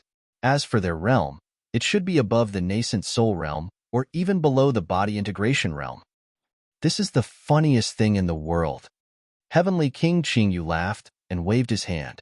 "There aren't that many Dao Gate cultivators in the entire hidden immortal continent. This is impossible." Unfortunately, Xiexin ignored Heavenly King Qingyu and continued to report. Second, before the stars illuminated the sun, a large-scale worldly law appeared in the 1,000-demon sacred realm. This law far surpasses the inscription chains of my immortal palace. It can't be? Taibai Jinxing was even more shocked than Heavenly King Qingyu. Far surpasses the inscription chains of my immortal palace. Then it surpasses the worldly law of the 3 continents? How is this possible? Third, at the 1,000-demon sacred realm's Chitty River, there was an abnormal spatial ripple. The Xingyue palace that Xingyue is looking for should have appeared there. Xiexin still ignored Taibai Jinxing and finished the last matter. After Xiexin finished speaking, the entire Ling Yun palace was silent. Taibai Jinxing and Heavenly King Qingyu looked at each other. They knew that Xiexin of the Heaven's Secret Palace was a man of his word. He replaced immortal Emperor Go-chan to control the 3 continents. He definitely wouldn't exaggerate things like Nangong Jingyin. What he said was definitely the truth. After a while, immortal Emperor Go-chan said, "Xiexin." Hearing immortal Emperor Go-chan directly call his name, Xiexin's expression turned serious. He bowed and said, "I'm here. From today onwards, you will temporarily be in charge of the Hall of Enlightenment. Increase the intensity of monitoring the 1,000-demon sacred realm in the Pure Land world. You must investigate the Great Sage Palace's heaven, defying Lightning Phoenix, and Thunder Temple's Namo Maitreya Buddha's foundation." Immortal Emperor Go-chan ordered, "If there is any movement, immediately report to me." "Yes, I understand." Xiexin nodded. "I'll take my leave. Go." Immortal Emperor Go-chan ordered. Just as Xiexin turned around, Immortal Emperor Go-chan seemed to have thought of something and suddenly asked, "Oh right, where is the sutra seeking extreme bliss?" Xiexin was stunned. He could only stop and report, "Your Majesty, according to what I know, Chunzong and his group have already reached the northern part of the Pure Land world. They're about to cross the Eastern Sea." "Oh, that's pretty fast." Immortal Emperor Go-chan nodded. "Of course it's pretty fast." Xie Xian smiled and said, "Chunzong took in a demon around the 8th level essence force. How many Taoist cultivators in this world are his match? What's the origin of this chastity ring? You still haven't found it?" Immortal Emperor Go-chun asked unhappily. Xie Xian hesitated for a bit and whispered, "This matter belongs to the Hall of Enlightenment." Xie Xian stopped here and lowered his head. "I understand. I'll send more people to let your Majesty know. Who else wants to interfere with the sutra-seeking extreme bliss? Why don't we just look for Zhenhan and ask her?" Taibai Jinxing frowned and asked in a low voice. "That's right." Immortal Emperor Go-chan nodded. "Send someone secretly to ask." "Yes." Xie Xian left after saying that.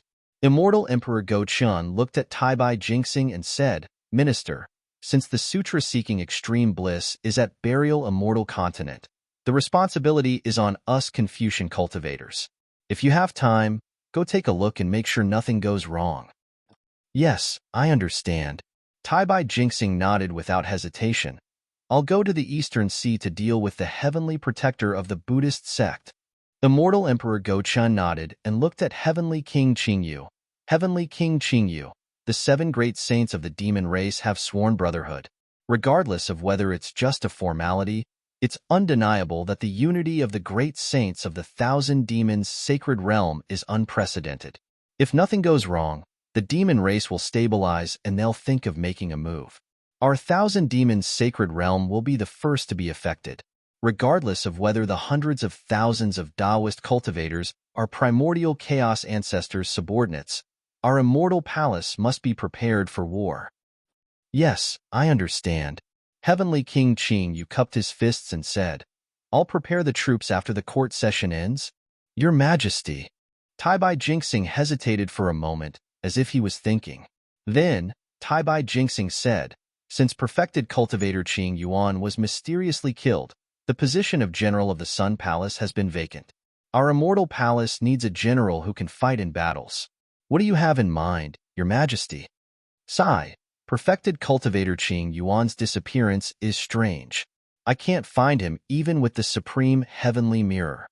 Immortal Emperor Go-chan sighed. "I haven't thought about the position of General of the Sun Palace.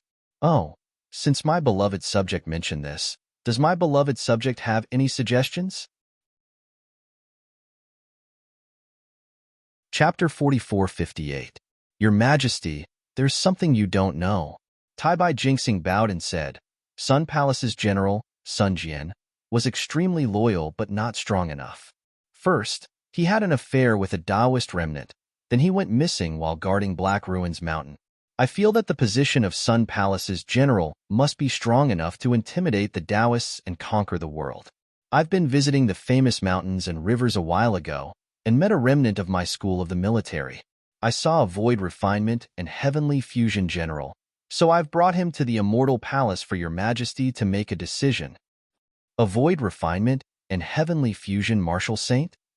Heavenly King Fuyue couldn't help but shout. "How is that possible? There's a martial saint in this world that I don't know about?" Heavenly King Qing Yu's expression also turned ugly. He stared at Taibai Jinxing and said, "Old man Taibai, the position of Sun Palace's general requires absolute loyalty. Where did you find a martial saint?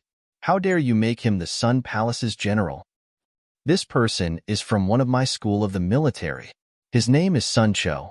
Taibai Jinxing smiled and said, "I can vouch for Sun Chao's loyalty.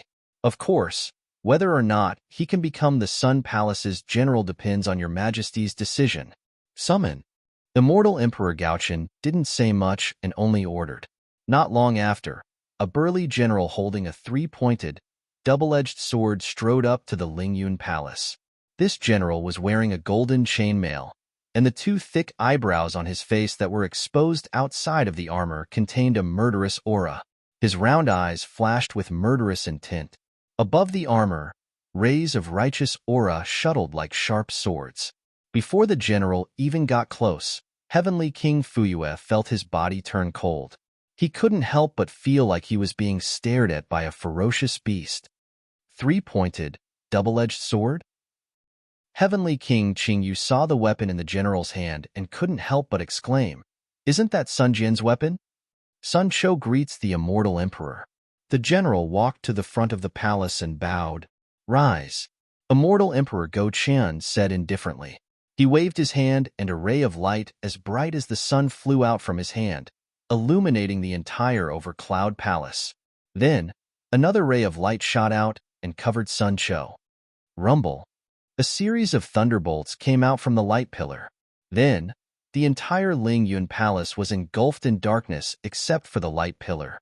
Looking into the light pillar, Sun Chao's figure gradually became transparent.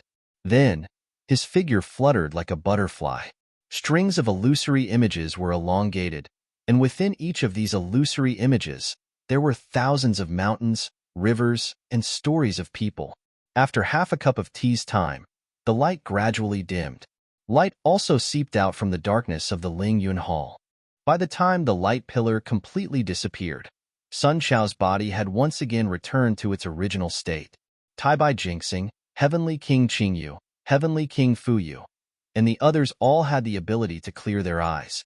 Even though Sun Chao's silhouette appeared in the supreme heavenly mirror like a flash of light, and the scenes that each silhouette depicted flashed by, everything that Sun Cho had experienced in this life was still vivid in their minds.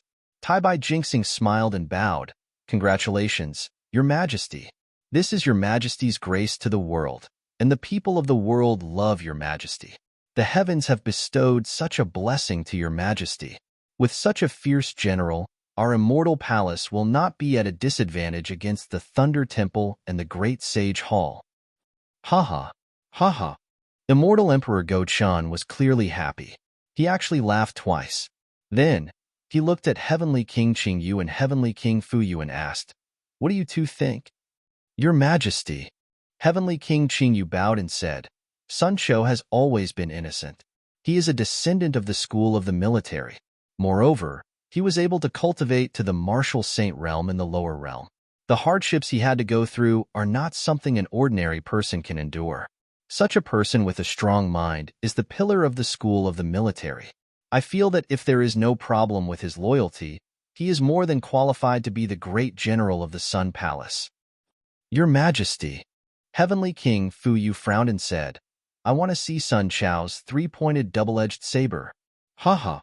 Immortal Emperor Gochen laughed and said, "Not just you, even I am very curious. There are many weapons in the world, and Sun Jian is probably the most famous one to use the three-pointed double-edged saber.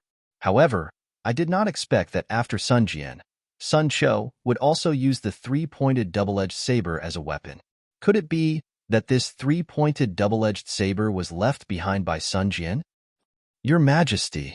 Sun Cho said respectfully, "This weapon has been used by me since I was young. It is different from the three-pointed double-edged saber in perfected cultivator Qing Yuan's hands." "Sun Cho, show me your weapon." Heavenly King Fuyu raised his hand and said, "Sorry." Unexpectedly, Sun Cho refused. "This is the weapon of this commoner. I can't let others control it as they wish." "Damn it!" Heavenly King Fuyu shouted, "I am the Heavenly King of the Immortal Palace. Even if you are the great general of the Sun Palace, you are still my subordinate. My words are military orders. How dare you not listen?" "So what if I don't listen?" Sun Cho sneered and said, "A real man stands on his own in the world. There are things that he should do and things that he should not do. If he can't even grasp a few principles, how can he be loyal? Then go to hell." Heavenly King Fuyu roared angrily, and his voice shook the Ling Yun Palace. The space around Sun Cho cracked inch by inch, and pillars of Aoran Qi shot towards Sun Cho like flying swords. At the same time, Heavenly King Fuyu raised his right hand, and a curved saber that looked like a silver moon strangely appeared from his waist. Everyone felt their vision blur, and the moonlight on the curved saber flashed past space and landed behind Sun Chao's neck. The cold moonlight was hidden in the lightning. In an instant, Sun Chao's eyes narrowed into needles. He muttered, "Heavenly King of the Immortal Palace is nothing more than this." Although his voice was low, it contained grief and anger. The moment the words came out, they also condensed into 8 balls of aoran chi. Boom, boom, boom. They all burst in front of Sun Chao's eyes. The balls of aoran chi first shattered the space around Sun Chao, and the thin cracks in space were like spider webs that affected the space that Heavenly King Fuyu shattered. When the two shattered spaces collided, the space around Sun Chao collapsed. However, because Sun Chao had already broken the space close to his body in advance, the space about a foot to the left of him was stable. Even Heavenly King Fuyu's curved saber that was like the autumn moon trembled slightly in the collapse of space, like ripples in water. Just as the ripples appeared, clang, the three-pointed, double-edged saber in Sun Chao's hand moved, piercing into the gap between the ripples. As the metal clanged, the autumn moon was like the moon in the water that was shattered. The three-pointed, double-edged saber was like a flood dragon that came out of the water, piercing into the void and stabbing towards Heavenly King Fuyu's heart. Seeing the silver light in the void, the breastplate at his heart made pong pong pong sounds, and the hundreds of inscriptions on it were already shattered. How could Heavenly King Fuyu not know that the wind from the three-pointed, double-edged saber had already struck? A solemn expression appeared on his face as he quickly retreated. A golden hammer the size of a fist appeared in his left hand. Whoosh! The sound of wind whistling could be heard. Pooh! 2 inexplicable sounds could be heard. In front of Heavenly King Fuyue, the light of the three-pointed, double-edged blade flashed and disappeared. Heavenly King Fuyu's body also stiffened. He lowered his head to look at the pendant on his waist. There were already cracks on it. When Heavenly King Fuyu raised his head, Sun Chao was already standing there with the three-pointed, double-edged saber in his hand. His face was neither arrogant nor humble, as calm as a virgin. General Sun, Heavenly King Fuyu smiled bitterly. I only wanted to see if your three-pointed, double-edged saber was the same as Sun Jian's. You don't have to put me on the spot like this, do you? My apologies. Sun Chao said indifferently, this is my first time in the Immortal Palace, so I do not know the etiquette. Please forgive me, Heavenly King. Forget it, forget it. Heavenly King Fuyu waved his hand and said self-deprecatingly, a great person does not hold a grudge against a lowly person. If you say so, what else can I say? My dear subject. Immortal Emperor Gaochen smiled and asked, compared to the previous Sun Jian, who is stronger? Is this three-pointed, double-edged saber the same as Sun Jian's? Your Majesty. Heavenly King Fuyu smiled bitterly. Do I even need to say this? The previous Sun Jian's strength compared to the current Sun Chao is not even worthy of carrying his shoes. That three-pointed, double-edged saber compared to this one is a fire rod. What nonsense are you talking about? Heavenly King Qingyu scolded. Sun Jian's three-pointed, double-edged saber was forged by a great artificer of the Immortal Palace. How can it be a fire rod? I am just making an analogy. Heavenly King Fuyu was not angry and smiled. With this three-pointed, double-edged saber, Sun Chao is like a tiger that has grown wings. His strength has increased by 30%. No wonder this guy is unwilling to show his weapon to others. Heavenly King Qingyu smiled and said, Your Majesty, this Sun Chao is much stronger than the previous true monarch Qingyu. Moreover, his character is somewhat similar to true monarch Qingyu. If there is no problem in terms of loyalty, I feel that there is no problem with him becoming the Sun Palace's great general. Yes, I think so too. Immortal Emperor Gaochen nodded and said, However, I am still a bit worried. Sun Chao is strong, but the Sun Palace's great general needs to lead troops. I am afraid that Sun Chao does not have any experience in this area. If that is the case, then there is even less need for your Majesty to worry. Heavenly King Qingyu replied, with the situation in the Thousand Beast Sacred Realm, who knows when they will start a war with our hidden immortal continent? The Sun Palace's great general will have plenty of opportunities to lead troops. There is no need to wait until then. Heavenly King Fuyu said with a smile, I remember that the Hall of Enlightenment sent a report saying that there are Taoism remnants running rampant in the soaring Dragon Mountain range in the lower realm. The Lunar Temple has already dispatched troops to deal with them. If the Sun Palace's great general is willing, you can go there. What? The Lunar Temple dispatched troops to deal with the soaring Dragon Mountain range? Immortal Emperor Gaochen was stunned. When did this happen? Your Majesty, Taibai Jinxing said. It happened the day before yesterday. Why didn't I know? Why didn't they send a report? Immortal Emperor Gaochen asked. Chapter 4459. Taibai Jinxing was taken aback by Immortal Emperor Gaochen's rebuke. He smiled wryly and said, Your Majesty, you have 1,000 things to attend to every day and control the foundation of our human race for millions of years. There are too many things that require your Majesty's attention, so there is no need to report such a trivial matter. After receiving the report from the Hall of Enlightenment, the Lunar Temple has already sent out their troops. After they sent out their troops, this lowly official has already approved the reports that they sent out. Haha. Immortal Emperor Gaochen chuckled and said, I'm also confused by the 1,000 demons' sacred realm. Taibai Jinxing. Yes, your Majesty. Taibai Jinxing said anxiously. Write a decree for Sun Cho to temporarily assume the position of Sun Palace's great general. Announce it to the world when he has military merits. Immortal Emperor Gaochen ordered. I understand. Taibai Jinxing bowed and said. Sun Cho hurriedly bowed and said, Thank you, Your Majesty. Okay, General Sun, wait at the side. I still have some things to ask you about the military family's descendants after the discussion. Immortal Emperor Gaochen ordered. I understand. Sun Cho stood up and stood beside everyone. Then, Immortal Emperor Gaochen discussed the Immortal Palace and the hidden Immortal Continent with Taibai Jinxing and the others. However, Sun Cho was obviously absent-minded, as if he had something important on his mind. After the discussion, everyone dispersed. Immortal Emperor Gaochen looked at Sun Cho, who was frowning, and raised his hand. Boom! The entire heavenly palace surged and changed again. A study-like palace appeared.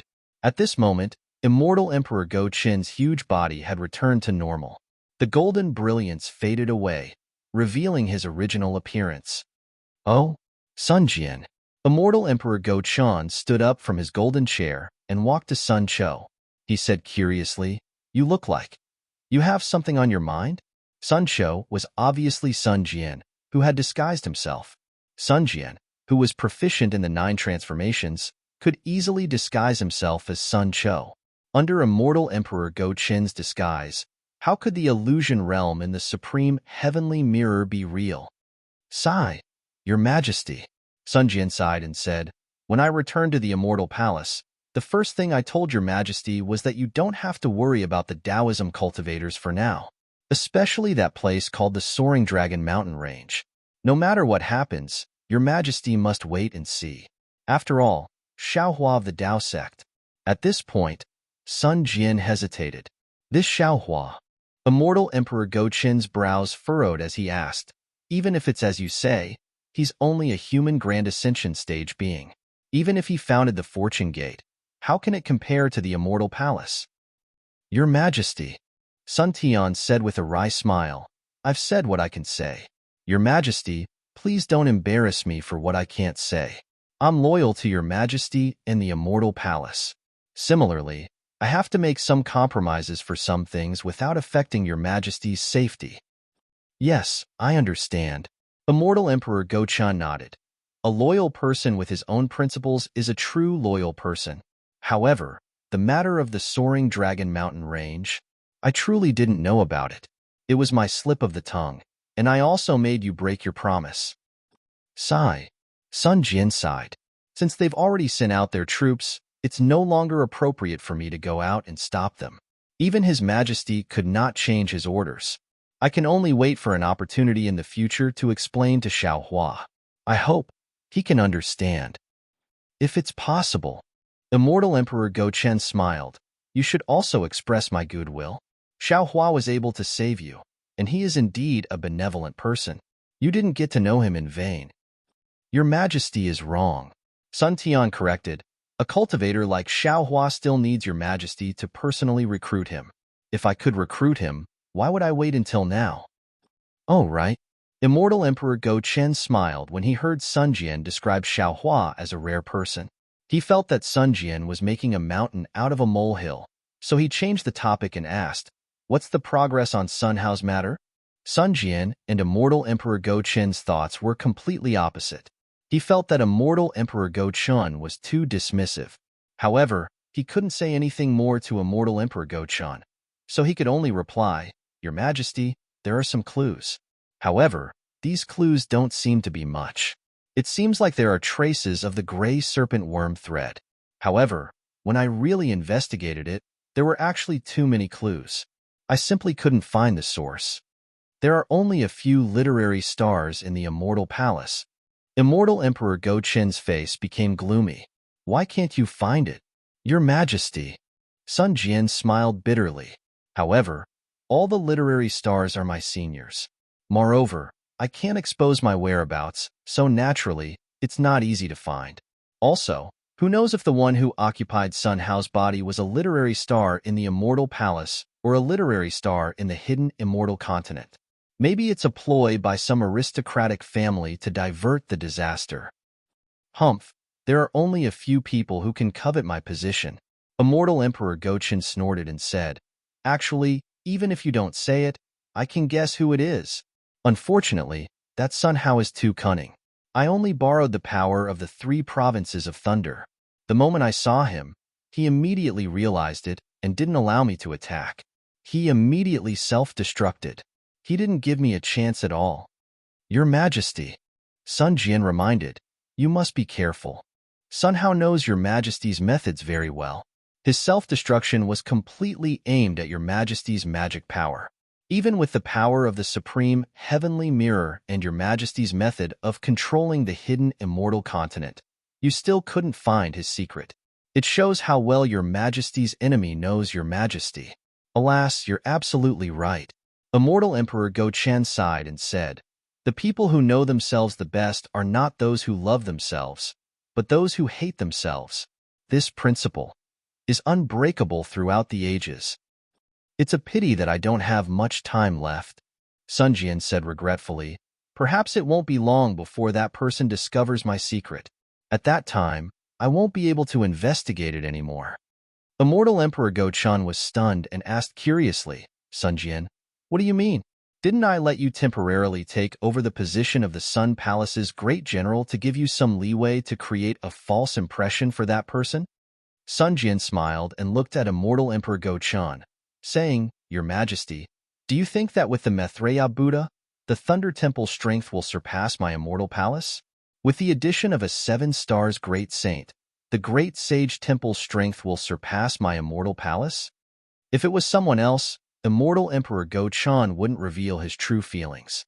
However, facing Sun Jian, he showed a bitter expression and replied, "Yes, if the demon race and the Buddha sect had one more pure 9th level essence force expert, I wouldn't be so distressed.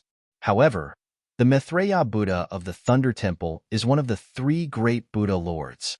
The heaven-defying Thunder Phoenix of the Great Sage Temple is a 7 stars Great Saint.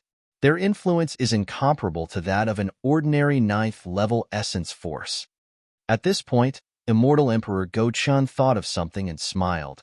"Of course, I didn't expect that not only would you return safely, but you would also miraculously cultivate to the Wisdom Saint realm.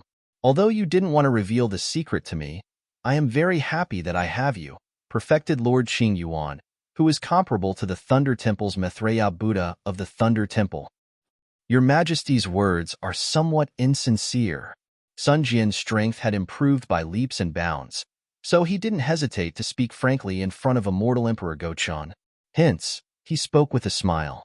Immortal Emperor Go Qin smiled and was about to say something else when Sun Jian continued, "However, I still have to congratulate your Majesty." "Oh? Where did the congratulations come from?" Immortal Emperor Go Qin was stunned. Suddenly, a golden light rose around him, and the golden throne below him let out a loud rumble. The entire Ling Yun Palace rapidly collapsed. Immortal Emperor Go Qin seemed to have understood something. However, Sun Jian didn't continue speaking and only looked at Immortal Emperor Go Qin with a smile on his face. "Sun Jian, you're saying that no, the human Confucian cultivators also have such a person?" Immortal Emperor Go Qin seemed to have an epiphany and cried out involuntarily, "Yes. How could I be confused? If you want to cultivate to the Wisdom Saint realm, you must have someone to guide you. Moreover, your three-pointed double-edged saber has been refined to such an extent. You must have an expert behind you. At this point, Immortal Emperor Go-Chun asked tentatively, "Who is your master? Can he come to the Immortal Palace?" "Your Majesty." Sun Jian smiled and said, "I don't know if this expert will come or not. However, I know that your Majesty must invite him. He is more important to the Immortal Palace than the Maitreya Buddha of the world to the Thunder Temple." Yes, of course, I must invite him." Immortal Emperor Go-Chun frowned again because he knew very well what the Maitreya Buddha of the world meant to the Thunder Temple. He didn't know who else could be so important to the Immortal Palace. Sun Jian was waiting for this moment. He smiled and asked, "Your Majesty, you must know the true scholar, right?" "Of course." Immortal Emperor Go-Chun said disapprovingly, "Wasn't he created by Sun Yu and Xian?" At this point, Immortal Emperor Go-Chun stood there in a daze. He was in disbelief and even stuttered. He no longer had the composure of an immortal emperor and asked, You mean, what Shenru wanted to do, that master has already done it?" Sun Jian didn't answer. He raised his hand and slapped the top of his head. Boom! 5-colored true qi gushed out and turned into 5-colored clouds above his head. Each cloud was like a lively flame. A kind of vitality seeped out from the clouds. It was far beyond the 5-colored true qi of ordinary Confucian cultivators. Immortal Emperor Go-Chun couldn't sit still anymore. Whoosh!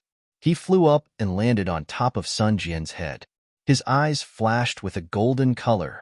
Golden eyes. Only the Sun family of the Immortal Palace could cultivate the clear eyes technique. Immortal Emperor Go-Chun looked for a while and calmed down a little. He slowly flew back to his golden seat and stared at Sun Jian. Did Xian's Tian Xian fall into his hands? Princess Xian? Sun Jian was stunned and shook his head. I don't know. Chapter 4460. Only by understanding the heaven's heart can one cultivate the true 5 Qis unification. Immortal Emperor Go-Chun says, if he didn't get Xian's half of the heaven's heart, how would you know the cultivation method of the 5 Qis unification? I don't know how that senior got the 5 Qis unification. Sun Jian answers, however, even if he got Princess Xian's half of the heaven's heart, he still has the other 4 half of the heaven's heart. There are only 4 half of the heaven's heart in this world. Immortal Emperor Go-Chun says, the other half is in the heavenly court. Oh, so that's how it is. Then I'm ignorant. Sun Jian nods. Only the previous masters of the Immortal Palace know about this. It's normal that you don't know. Immortal Emperor Go-Chun laughs. Seeing Immortal Emperor Go-Chun laugh, Sun Jian understands and answers, I'll explain this to that senior. That's what you said. It has nothing to do with me. Immortal Emperor Go-Chun's eyes flash with fervor and asks, what I'm concerned about is this 5 Qis unification. I've already asked that senior before returning to the Immortal Palace. Sun Jian says. Immortal Emperor Go-Chun looks at Sun Jian's mouth and really wants to take the words out of his mouth. However, he already has a premonition in his heart. After all, Sun Jian has already displayed the 5 Qis unification in front of him. Sun Jian says word by word, that senior agreed for me to return the 5 Qis unification to the Confucian cultivator. After all, this 5 Qis unification was originally a lost cultivation method of the Confucian cultivator. Good. Immortal Emperor Go-Chun claps his hands and laughs. With the 5 Qis unification, why would I fear the demon race? However, Sun Jian says, I feel that cultivation methods are dead, but people are alive. Although this senior doesn't care about fame and fortune, the ancients are still willing to spend 1,000 gold coins to buy horse bones. Your Majesty, why can't you invite this senior to my Immortal Palace? Of course. Immortal Emperor Go-Chun makes up his mind and says, what's this senior's name and where is he now? I'll go down to the lower realm to search. This? Sun Jian hesitates again. Actually, he wants to recommend Xiaohua. However, he also understood that Xiaohua believed that he was a Taoist cultivator and that it was impossible for him to come to the Immortal Palace. At this time, He revealed the 5 Qis unifications cultivation method because he heard the news about the heaven-defying Thunder Phoenix and the Maitreya Buddha. On the 3 mainlands, other than Xiaohua and the Fortune Gate's disciples, no one knew more about the heaven-defying Lightning Phoenix and Maitreya Buddha than him. Since Feng Wu and Subhoodie could go to the Great Holy Hall and Lightning Tune Temple, why couldn't Wen Chu come to the Immortal Palace? Therefore, Sun Wu hesitated for a moment before he smiled and said, "This senior's name is Wen Chu." Naturally, he was already a literary star. As for where he went, I don't know. However, Your Majesty should know that the day this senior appears will be the day I reveal myself. I hope to stall for as long as possible. Once you? Good name. Immortal Emperor Go-chan clapped his hands and laughed. My Immortal Palace's Once You Palace does not have a master yet. What do you think if I invite him to be the master of the Once You Palace? Sun Wu smiled and said, Your Majesty is right. Although the Once You Palace is not comparable to the Pure Jade Palace, High Purity Palace, and Grand Purity Palace, the name of the Once You Palace is too special. Even the masters of the 3 pure palaces do not dare to call themselves Wen Chu. This senior can pass down our orthodox 5 Qis unifications cultivation method. He is indeed worthy of being the master of the Once You Palace. Not only that, Immortal Emperor Go-chan said excitedly, since Wen Chu can disclose the 5 Qis unifications cultivation method to the Immortal Palace, he is qualified to be the master of our Confucian cultivators.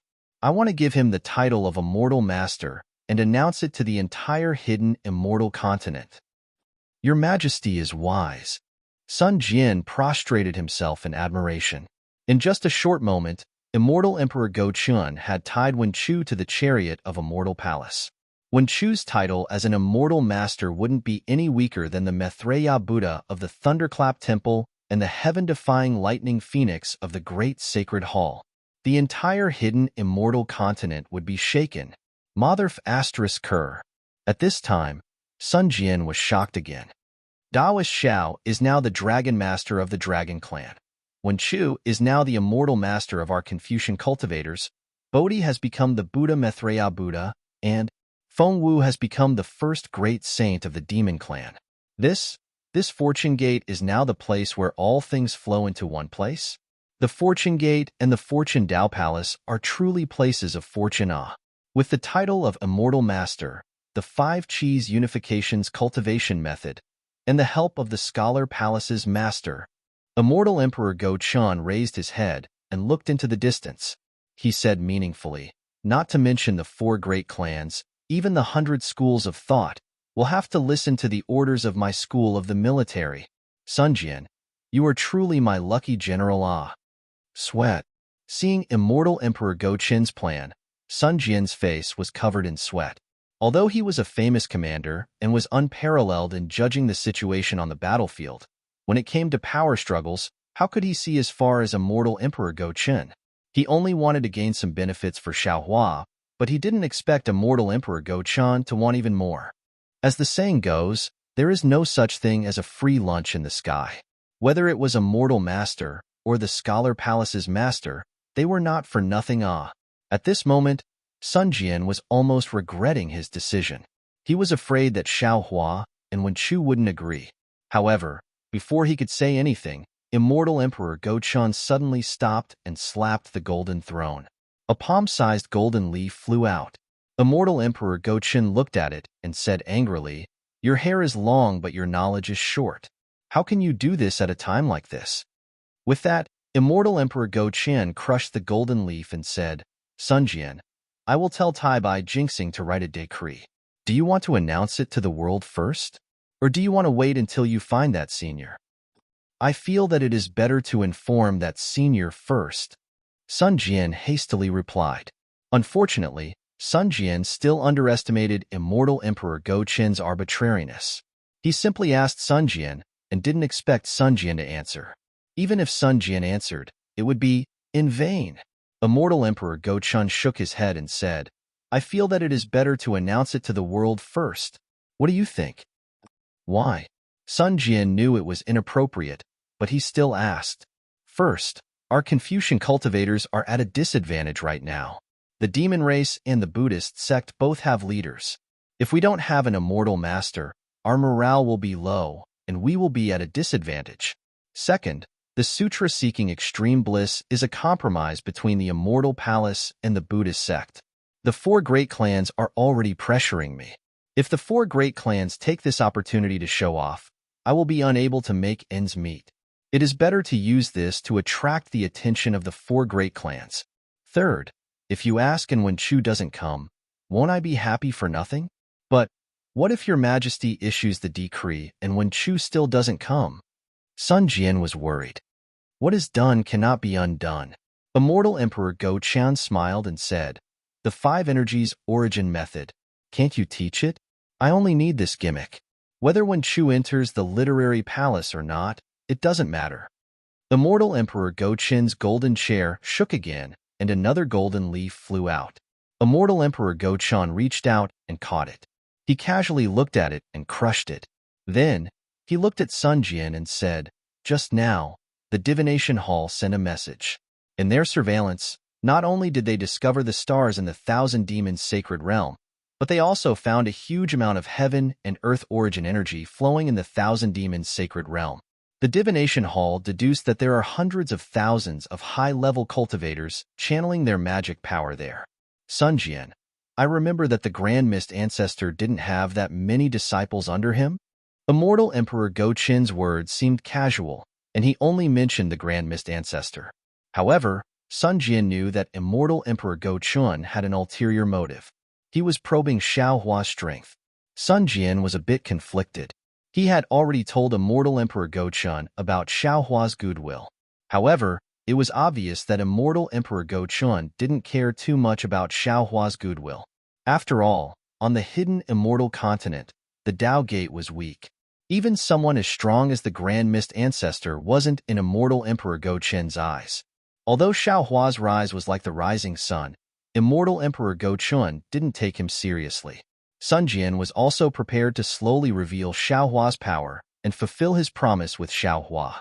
However, Xiao Hua suddenly caused such a big commotion in the Thousand Demons sacred realm. Although Sun Jian didn't know what Xiao Hua did, how could the appearance of hundreds of thousands of high-level Tao Gate disciples be a small matter? Although the Sky Secret Hall might not know about this matter now, they would know sooner or later. Instead of being passive at that time, it was better to tell Immortal Emperor Go Qian now. Thus, Sun Jian thought for a while and said, Your Majesty, regarding the appearance of hundreds of thousands of high-level Tao Gate disciples in the Thousand Demons sacred realm, it shouldn't be the Grand Mist Ancestor's doing. If I'm not mistaken, I think it has something to do with Xiao Hua. Immortal Emperor Go Qian was obviously stunned. He looked at Sun Jian in disbelief. However, his expression returned to normal in an instant. After pondering for a while, he asked, in other words, while Xiao Hua was cultivating, he was also nurturing many Tao Gate disciples? Sun Jian didn't answer Immortal Emperor Go Qian's question. Instead, he cleverly changed the topic. Your Majesty, I have already told you about Xiao Hua's intentions. According to my understanding, Xiao Hua isn't an ambitious person. To put it bluntly, he is perhaps a village farmer who is content with a small fortune. However, his luck was extremely good and his strength reached his current level. The situation of the three continents forced him to come to the front. In fact, he only wanted to cultivate peacefully and didn't want to be distracted by other things. In addition, I have also come into contact with those disciples of his, and I even have a life and death friendship with them. As for the outer disciples, I can't say. Those disciples that he taught himself don't have any special ambitions. Therefore, I think that Your Majesty should be on good terms with Xiao Hua. Unfortunately, before he finished speaking, Immortal Emperor Go Qian laughed again. Not only do I want to be on good terms with Xiao Hua, I also want to use Xiao Hua to restrain the Grand Mist Ancestor. Chapter 4461. After hearing this, Sun Jian's sweat dripped down his back again. He knew Xiao Hua's temper. Xiao Hua was amenable to coaxing but not coercion.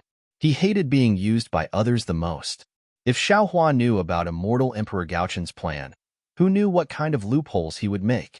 Sun Jian hurriedly said, Your Majesty. While they were talking, the Emperor's golden throne violently shook again. Another piece of gold flew out. The emperor became impatient and picked it up to take a look. A rare trace of awkwardness appeared on his face. He looked at Sun Jian and asked, "Why is your auntie looking for you again? Didn't you go to the Hall of Fragrance earlier?" Well, Sun Jian was also stunned. He nodded and said, "I just returned to the Immortal Palace and went to see you in the Hall of Fragrance." "Forget it. You should go," the emperor helplessly said. "I have already scolded her twice. If I refute her again, she will be angry." "Yes, I understand." Sun Jian didn't dare to say anything else and bowed. "I will go right away." However, just as he said that, Sun Jian seemed to have thought of something and said, "Oh right, if it's possible, Your Majesty, send a decree to the Hall of Enlightenment not to provoke the hundreds of thousands of Dao sect cultivators, or let me take charge of this matter. Your Majesty only needs to invite Senior Once-You into the Once-You Palace, and everything will be fine. Your Majesty and I will only need to find the thief who covets Your Majesty's throne." "Okay, I understand. Go to the Hall of Fragrance." The emperor was clearly absent-minded and said, "Be careful. Don't let your whereabouts be exposed." Sun Jian wryly smiled. "Your Majesty, I am now the Sun Palace's Grand General. A trip to the Hall of Fragrance won't cause any suspicion, right? All in all, just be careful." Immortal Emperor Go Qian waved his sleeve and signaled for Sun Jian to leave. Not to mention Sun Jian, the Nangong young noble, Nangong Jingyin, asked Immortal Emperor Go Qian for permission to visit the Eastern Sea Emperor at the Lingyun Palace. After coming out of the palace, he went straight to the west of the palace. He flew past many pavilions and clouds before finally arriving at the foot of a mountain. The Immortal Palace had always been dominated by palaces. Even with Nangong Jingyin's experience, she couldn't help but stop in the air. After a while, she broke out from the intoxication of the mountain scenery and smiled. "Since ancient times, I only felt that the 4 seasons were new, but I didn't know that the autumn moon was near. Only when the mortal world is heavy would I feel that the scenery of the mountain ridges is new." The moment she finished reciting, a yellow scarf warrior suddenly came out from the foot of the mountain. This yellow scarf strongman was at least 1,000 feet tall. His body surged with an awe-inspiring aura, emitting a reddish-yellow luster. "Who are you? How dare you trespass into the Hall of Fragrance?" the yellow scarf warrior shouted. "If you have no intention of offending, then turn around and I'll pretend that I didn't see anything." Nangong Jingyin naturally wasn't afraid. She stood firmly in the air and bowed. "This one is the young noble of the Nangong family, Nangong Jingyin. This one has already paid respects to the Immortal Emperor and received his order to come and pay respects to the Eastern Abyss Empress." The yellow scarf warrior was stunned and raised his hand. "Do you have the Immortal Emperor's decree?" "The Immortal Emperor is discussing important matters in the palace and doesn't have the time to care about this one," Nangong Jingyin calmly replied. "Thus, this one doesn't have the Immortal Emperor's decree, only the Nangong family's token." "Where is the token?" the yellow scarf warrior roared with a respectful tone. "Please examine it." Nangong Jingyin took out her token and handed it to the warrior. The yellow scarf warrior took the token and looked at it before saying, "Please wait a moment." Then, the yellow scarf warrior flew into the mountain and disappeared. Not long later, a woman in palace attire flew out with Nangong Jingyin's token. When she got close, she handed the token back and bowed with a smile. "Young Master Nangong, the Empress invites you in." "Many thanks, sister. Please lead the way." Nangong Jingyin took the token and carefully held it in his hand before returning the greeting. That woman covered her mouth and smiled. "Young Master Nangong, please." Nangong Jingyin looked at the woman's swaying waist and her graceful figure as she controlled the clouds with a trace of a smile on his face. Then, he lowered his head and followed behind. After flying over the mountain, 5 colored clouds covered the entire mountain range. Moreover, in the air, strands of elegant fragrance entered his nose. Nangong Jingyin lightly breathed in, and when that fragrance entered his body, a refreshing feeling appeared in his mind. Not only did his limbs and bones feel comfortable, even the qi in his middle dantian sped up. "Sister," Nangong Jingyin said, "the fragrance-spreading palace is indeed the most beautiful place in the Immortal Palace. Every time I go there, I feel a little younger. Sister is serving the Empress in the fragrance-spreading palace. Not to mention 1,000 years, even 10,000 years later, you will still be as young as you are now. Hee. No wonder the Empress is biased. Young Master Nangong's mouth is really sweet. Hearing this, the woman was elated. Her face blushed and she smiled. Celestial Empress was about to head to the back of the mountain to pick the wood heart grass. When she heard that young Master Nangong was coming, she ordered people to postpone the matter and hurriedly sent this servant to invite you. If it was someone else, the Empress would definitely not meet them. This is all my fault. Nangong Jingyin smiled and said, the sisters are all prepared, but they were delayed because of me. I have to apologize. As she spoke, Nangong Jingyin took out a jade box and handed it over to that woman. Sister, this is a heart-cleansing pill made by my Nangong family. It isn't anything precious, but it has some unique benefits for skin maintenance. Normally, the women of my Nangong family would use this to maintain their beauty. Sister, please give this to the other sisters and ask them to forgive me. Is that so? This is the Nangong family's heart-cleansing pill? That woman's figure stopped as shock appeared in her eyes. This servant has long heard of this heart-cleansing pill. Although the name sounds ordinary, it is extremely useful for women like us. Nangong Jingyin smiled and stuffed the jade box into the woman's hands. She waved her hand and said, rumors are inevitably exaggerated. This heart-cleansing pill is just an ordinary pill made by my Nangong family. Sister, you don't have to mind it. Hee. If that's the case, then this servant will bring the other sisters to thank young master. The woman giggled and carefully put it away. How could she not know how precious this heart-cleansing pill was? By the way, sister, how is the Empress mood these few days? Nangong Jingyin asked casually. The woman naturally understood this logic. She didn't try to hide it and said with a smile, Celestial Empress has been in a good mood these few days, much better than before. Otherwise, she wouldn't think of going to the back mountain. Many thanks, big sister. Nangong Jingyin understood and didn't ask any more questions, only replying with a smile. Afterward, the woman brought Nangong Jingyin and flew forward again. In just a short moment, they entered the 5-colored clouds. Within the clouds, there was a palace on the foot of the mountain. This palace's style was simple and unadorned, and auspicious aura surged into the sky. Immortal birds were leisurely circling around the palace, and immortal beasts were leisurely pacing around the palace. The palace was extremely large and seemed to cover the entire foot of the mountain. However, there were layers of clouds above the palace, and the majority of it couldn't be seen with the naked eye. There was a door in the palace, and there was a group of female generals in front of it. These female generals wore armor and held imperial artifacts. They all looked valiant and formidable.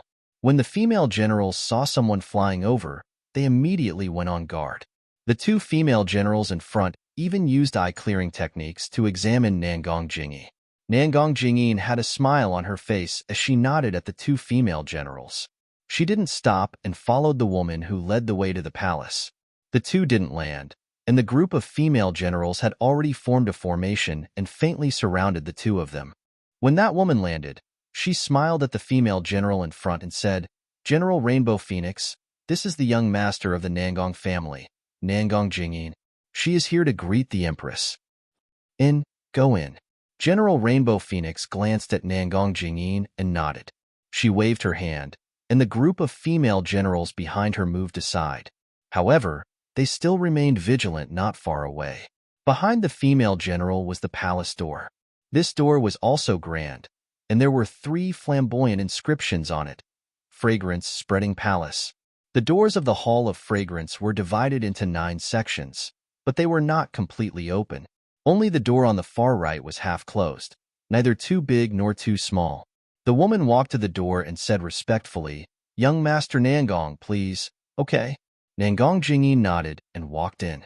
The woman hurriedly turned around and walked towards a side door. Nangong Jingyin stepped into the fragrance-spreading palace and was greeted by thousands of flowers. Some were big, some were small, some were blooming, and some were budding. They filled the entire fragrance-spreading palace. Other than the dense fragrance in her nose, there was only a myriad of colors. There wasn't a single path, nor was there a palace. Nangong Jingyin looked around and couldn't help but feel dizzy. The moment Nangong Jingyin closed her eyes, that woman flew out from a flower beside her and said respectfully, "Young Master Nangong, please follow this servant. Sister, please." Nangong Jingyin opened her eyes. Her eyes were clear now. The woman didn't move. Instead, she stepped into a faint yellow flower bud. The instant she stepped in, the flower bud suddenly expanded to more than 30 meters in size. Nangong Jingyin didn't dare to delay and quickly followed. Swoosh! A faint yellow light mixed with clouds covered the entire flower bud. Nangong Jingyin felt the entire world shake. His body seemed to have moved a little, but it didn't seem to have moved at all. The flower bud returned to its original state. Chapter 4462. Shortly after, the woman brought Nangong Jingyin to 8 similar colored flower buds. After the last flower bud turned, the entire flower bud flew out from the flowers and brought Nangong Jingyin and the woman into the flower bushes. The bushes were torn apart like clouds, and Nangong Jingyin's eyes lit up. She was already on the stairs of a palace. "Empress." The woman landed on the stairs and immediately bowed. Nangong family's young master Nangong Jingyin requests an audience. Announce. A clear voice sounded from within the palace, and a grassy lawn appeared from the clouds and extended to Nangong Jingyin's feet. Servant Nangong Jingyin greets Empress. Nangong Jingyin stepped onto the lawn and bowed. As she spoke, the lawn returned to the palace, and the clouds dissipated. Nangong Jingyin's eyes blurred, and she was standing in a palace filled with flowers. There was also a golden chair at the top of this palace, and a woman who was 3,000 meters tall sat on it. She had a dignified appearance and had a kind smile on her face. There were countless auspicious signs on her palace dress. On the left side of the golden throne, countless inscriptions formed the shape of a phoenix.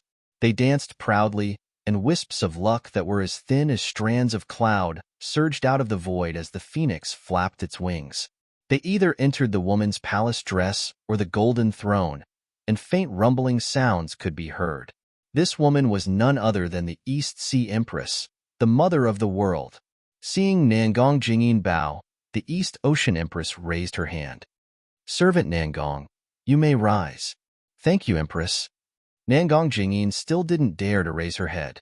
She only looked at the auspicious clouds below her. The East Ocean Empress was very satisfied with Nangong Jingyin's respectful attitude and asked, "I heard that the calamities on the hidden immortal continent are endless. Not only are the commoners homeless, but many scholarly families are also declining. I wonder how the situation is now."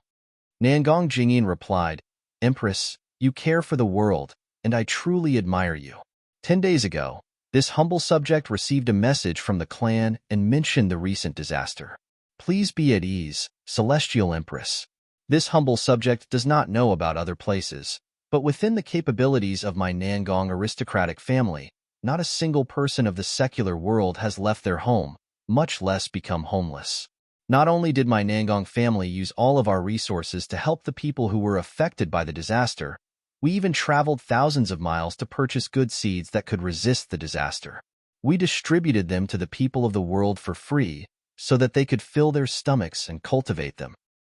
AI, if all the clans were like the Nangong clan, then why would the immortal emperor have to work so hard every day?" The East Sea Empress sighed.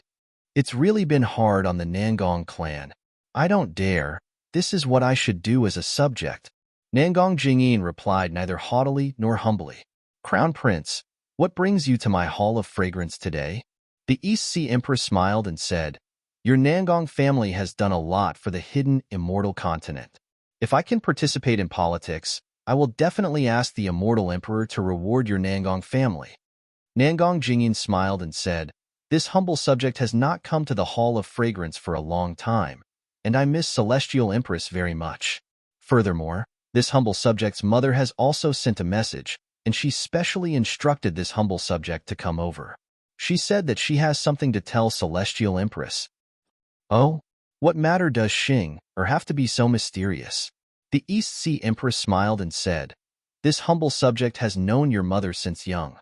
After this humble subject married into the Sun family, she married into the Nangong family. However, every year during this humble subject's birthday banquet, she would send her regards over. How long has it been? If there is something, why didn't she say it that day? This, Nangong Jingyin said embarrassedly. Mother said clearly in the message that this humble subject is not allowed to take a look, so this humble subject does not know. Hee, take it out. The East Sea Empress smiled and said, yes. Nangong Jingyin nodded and carefully took out a palm-sized pink jade pendant and respectfully presented it. At this moment, a female official walked out from the nearby clouds. This female official took the jade pendant and looked at it. She then opened her mouth and spat out a mouthful of qi, which entered the jade pendant. Rumble. With a soft sound, 4-colored qi surged out from the jade pendant and transformed into a several qi-long subbody. This subbody was an absolute beauty, and she was also wearing palace attire.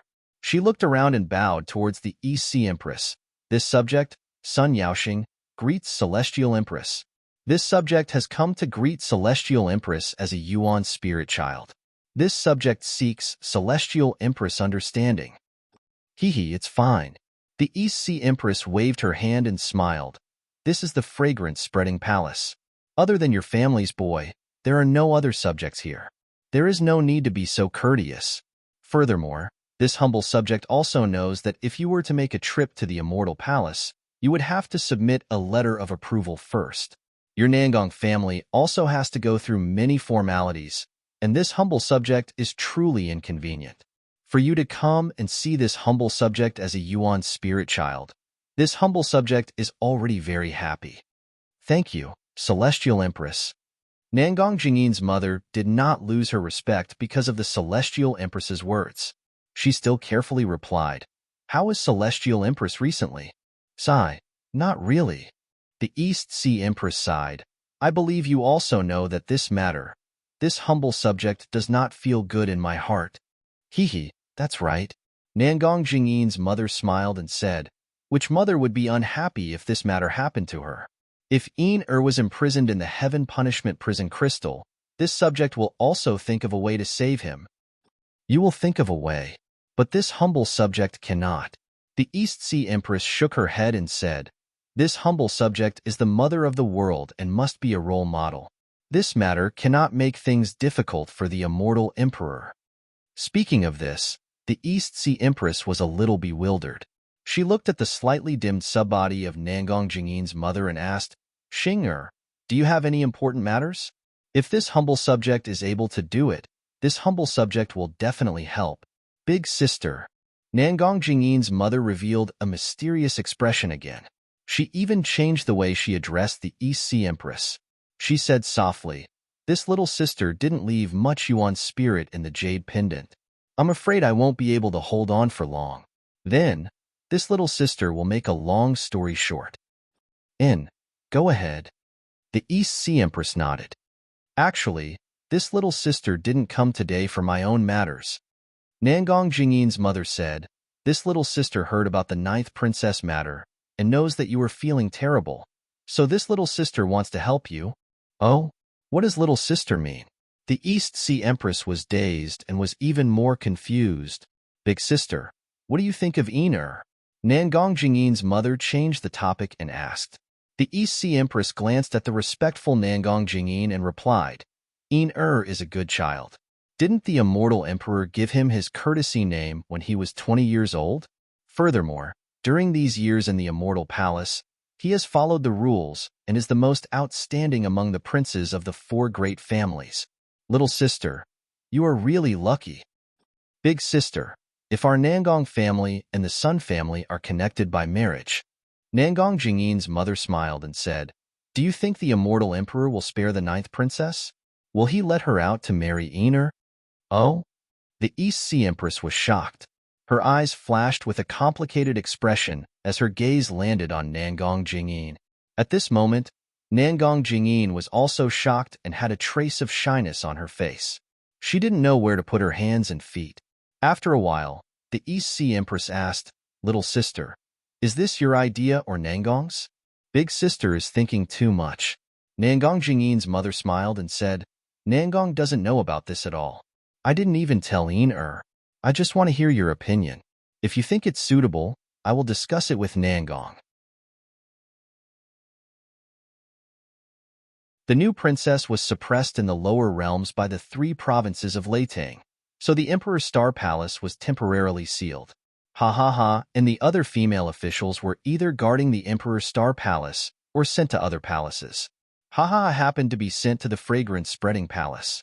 Today, when she saw that the East Ocean Empress had the intention of betrothing the new princess to Nangong Jingyin, she immediately thought of Xiao Hua. She naturally knew that the new princess was in love with Xiao Hua. Hearing the East Ocean Empress's scolding, Ha Ha Ha's mind spun rapidly. But at this moment, she didn't dare to hide it anymore. She was afraid that the new princess would be depressed for the rest of her life. Thus, Ha Ha Ha carefully probed, Empress, do you still remember how the princess begged you to give her half a day before she was suppressed? I remember. The East Ocean Empress said impatiently. I thought she wanted to deal with Shenru's matter, so I begged the Immortal Emperor. The Immortal Emperor only gave her half a day. Damn it, could it be that she? Yes, the princess went to the lower realm to bid farewell to that person. Haha didn't dare to say Xiao Hua's name and said submissively. Damn it, she's actually from the lower realm. The East Ocean Empress was furious. Which family is this person from? Why didn't I know anything about this? He's not a Confucian cultivator. Ha Ha Ha was about to cry. She knew better than anyone that as the 9th princess of the Immortal Palace, how could Xin marry a Taoist cultivator? Not a Confucian cultivator? Could it be a monk? Io, could it be a demon? The East Ocean Empress was even more surprised. Didn't the little monk that Xin befriended in the past attain Nanwar Wisdom Manjushri Buddha fruit? No, it's not monk Ci Hui, it's a Taoist cultivator. Ha Ha Ha squeezed out another sentence. Damn it, this is another trick of that Grand Mist ancestor, right? The East Ocean Empress immediately thought of the Grand Mist ancestor. Ha Ha Ha quickly said, this servant doesn't know, but it shouldn't be. Hurry up and tell me. The East Sea Empress panicked. Her body glowed brightly, and the golden throne shone as brightly as the sun. She had wanted to save her daughter, but she had not expected her daughter to betray the Tao to such an extent. She had actually gotten involved with a Taoist cultivator. Ha Ha Ha had no intention of resisting the East Ocean Empress's power. She told her everything she knew in detail. In the end, she didn't forget to say, this servant pleads with the Empress that the princess and that person are connected by heart. Although she hasn't told that person, but this servant can see that she's always thinking about that person. She's often in a daze with a smile in her eyes. If the Empress marries the princess to the Nangong family, I'm afraid the princess will never be happy. If that's the case, it's better to let her be suppressed in the lower realm. Damn it, damn it, damn it. The East Ocean Empress was furious. Why didn't you say so earlier? Empress, this servant didn't have the princess's permission. How would I dare to say it? Ha Ha Ha argued. Moreover, that person is a Taoist cultivator. If the Empress finds out, won't she beat this servant to death? Aren't you afraid that I'll beat you to death now? The East Ocean Empress sneered. This servant is afraid, but this servant is more afraid that the princess will be sad for the rest of her life. Ha Ha Ha replied hurriedly. Even if this servant is beaten to death by the Empress, I don't want the Empress to hurt the princess's life because of your love for her. Previously you were suppressed because of Gusu Chuti's relationship with a Taoist cultivator. Now, you're really a troublemaker. The East Ocean Empress was so angry that she trembled and almost cursed. This servant doesn't dare. Ha Ha Ha felt wronged. This servant doesn't know how the princess met that person. That person. Who is that person? The East Ocean Empress snapped out of her anger and scolded. Tell me. Hee. Ha Ha bit her lips and said softly, his name is Xiao Hua. Xiao Hua? The East Ocean Empress was stunned. She thought for a while and said, this name is familiar. It doesn't seem like. He's a subordinate of the Grand Mist ancestor? The Empress knows Xiao Hua's name? Ha Ha Ha was shocked. I think I've heard it somewhere before. The East Ocean Empress thought and asked, where is this Xiao Hua in the hidden immortal continent? What's his cultivation? How does he know? At this point, The East Ocean Empress stopped. How could Haha know so much about the new princess? This servant doesn't know where Xiaohua is in the hidden immortal continent. This servant only knows that he should be at the 5th grade Essence Force 200 years ago. Now, he should be at the 6th grade Essence Force. Haha naturally had to flatter Xiaohua. She did her best to increase Xiaohua's cultivation. He is merely a 5th grade origin power. How could he possibly reach 6th grade origin power in 200 years? The East Sea Empress scoffed. However, as she spoke, she suddenly exclaimed in shock, "Io, I remember now." As she spoke, the East Ocean Empress thought for a while and muttered, "He should still be in the Lingyun Palace at this time."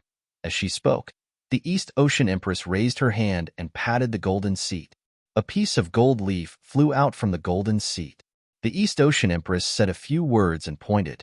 The gold leaf fell into the golden seat and disappeared. What does Xiaohua look like? The East Ocean Empress asked. Ha hesitated for a while and waved her hand. A tricolored cloud flew out and condensed into Xiaohua's image in the air. He's just an ordinary cultivator. The East Ocean Empress looked and waved her hand, shattering Xiaohua's image. She said, "Do you know what Exine said to Xiaohua in the lower realm?" This servant doesn't know. Ha smiled and said, "The princess only brought this servant along as a companion." What else do you know? The East Ocean Empress was a little angry. Ha said, "This servant also knows that Xiaohua is a rare, merciful person. His cultivation is also very profound. In the future, his name will shake the world." There's no need to wait. The East Ocean Empress couldn't help but snort again. If I'm not wrong, his name will soon shake the world. Ha was stunned. She looked at the East Ocean Empress in confusion. Why isn't he here yet? The East Ocean Empress was a little anxious. She patted the golden seat again and sent out another piece of gold leaf. This time, the East Ocean Empress didn't ask Ha anything. She sat on the golden seat and thought quietly. It seemed like she was planning something. After waiting for the time it took to brew a cup of tea, there was still no movement. The East Ocean Empress sent out another piece of gold leaf. Fortunately, another piece of gold leaf flew over. The East Ocean Empress looked at it and ordered, in a while, the new Sun Palace Great General Sun Cho, who is in charge of the Immortal Palace's defense, will come to visit me. Go and bring him here. Yes, Empress. Someone outside the palace answered and left. The East Ocean Empress looked at Ha and said, "You can leave first." Yes. Ha didn't dare to say more and obediently left. Not long after, Sun Jian entered the Hall of Fragrance. He looked at the East Ocean Empress in confusion and bowed. The new Sun Palace Great General Sun Cho greets the East Ocean Empress. My beloved subject, you may rise." The East Ocean Empress pretended to wave her hand, indicating for Sun Jian to rise. She said, "My beloved subject, what brings you here?" Chapter 4464. Sun Jian said respectfully, "I am the newly appointed Great General of the Sun Palace, responsible for the safety of the Immortal Palace. However, I do not know much about the Immortal Palace, so I am here to ask for your guidance." "Oh, the Immortal Emperor has entrusted the heavy responsibility of the Immortal Palace's defense to you. Looks like he has high hopes for you." The East Sea Empress nodded slightly and replied, "If we're talking about the defenses of the Immortal Palace, then that should be the greatest secret of the Immortal Palace." At this point, the East Sea Empress raised her hand and patted the golden chair beneath her. Caw. Several phoenix cries rang out, and dozens of phoenix-shaped inscriptions flew out, covering the entire Hall of Fragrance. When the clouds surged out, the East Sea Empress figure slowly shrank until she turned into an ordinary woman with a kind face. Although the East Sea Empress had a smile on her face and her eyes were filled with concern and anxiety, the elegance she exuded was still unbearable. "Aunt, why did you call the boy over?" Sun Jian smiled and said, "You sent 3 messages in a row, which made Uncle very unhappy." It's up to him whether he's happy or not." The East Sea Empress snorted coldly. "Only he is allowed to uphold the dignity and face of the Immortal Emperor, but not the feelings of husband and wife. Can I be a little angry? Sun Jian naturally knew what the East Sea Empress was angry about. He could only comfort her. Aunt, if it's just about the ninth princess, Uncle did not do anything wrong. After all, he is the immortal emperor, and there are 8 other princesses above the ninth princess. Not only does he have to face the Thunder Temple and Great Sage Hall, he also has to answer to the other 8 princesses. If he doesn't punish the ninth princess, how can he lead the Confucian cultivators? Even if he wants to punish her, he doesn't have to be so cruel. The East Sea Empress knew that Sun Jian's words were reasonable. She sighed and said, Poor Xangsa. She has been suppressed in the lower realm for more than 200 years. I wonder how she is doing in the Heaven Punishment Prison Crystal? Aunt, don't worry. Sun Jian was still comforting her. The ninth princess controls the Thunder and Thunder provinces. Even if she is imprisoned, the law enforcers will not dare to make things too difficult for her. As long as there is a chance in the future, Uncle will definitely find a chance for the ninth princess to atone for her crimes. The East Sea Empress sneered. He only cares about his throne. Ever since the Heaven's Choice Assembly, he hasn't come to the Hall of Fragrance. Oh right, Jan you have to keep an eye on the Immortal Emperor for me. I heard that he's been going to the Flower Medicine Palace recently. If there's any movement, you have to inform me as soon as possible. Flower Medicine Palace? Sun Tian was slightly taken aback as he asked curiously, Isn't that Fairy you? At this point, Sun Jian smiled bitterly. He knew he couldn't continue. Sure enough, the East Sea Empress' face turned cold when she heard Fairy you. She said coldly, That's right, it's Fairy you. What do you think the Flower Medicine Palace has to do with? Was it worth him going there again and again? Does he think that I won't be able to find him just because he's invisible? Ahem. Sun Tian coughed lightly and said, Auntie, Boy understands. Boy will definitely patrol the Flower Medicine Palace diligently in the future and give Uncle some warnings. That's good. The East Sea Empress nodded and said, Auntie didn't raise you in vain. In this immortal palace, you're the only person I care about the most. Auntie, if there's nothing else, Boy will take his leave first. Sun Jian smiled and said, Boy's enemies haven't discovered the boy's true identity. Boy has to quickly find out who harmed Boy. Oh, don't be anxious. The East Sea Empress hurriedly said, Auntie called you over to ask you something. Auntie, please speak. Sun Jian was a little confused. He thought that the East Sea Empress had called him over to keep an eye on the immortal emperor.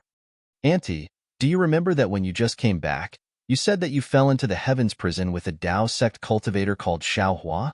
The East Sea Empress stared at Sun Jian and asked, Yes, why? Sun Jian was even more confused because the East Sea Empress was looking at him strangely. What does that Xiao Hua look like? The East Sea Empress hurriedly asked. When Sun Jian revealed Xiao Hua's appearance in the air, the East Sea Empress' eyes revealed a look of realization. She pondered for a moment and said, in other words, before this Xiao Hua fell into the Heavens Prison, he was a level 4 or 5 elemental energy. Now, he's a level 8 elemental energy like you? Sun Jian was a little hesitant. He didn't talk much about this with the East Sea Empress. However, after thinking for a moment, he answered honestly, reporting to Auntie, Xiao Hua's aptitude is rare in this world. Many of Boy's sacred arts were taught by him. Moreover, his current strength should be at level 9 elemental energy. Level 9 elemental energy? Then isn't he a Tao sect Mahayana realm cultivator? The East Sea Empress was shocked, but her eyes revealed a kind of joy. Yes. Sun Jian didn't dare to be too secretive in front of this auntie who was similar to his mother. He said, Xiao Hua's current strength is at least level 9 elemental energy. Good.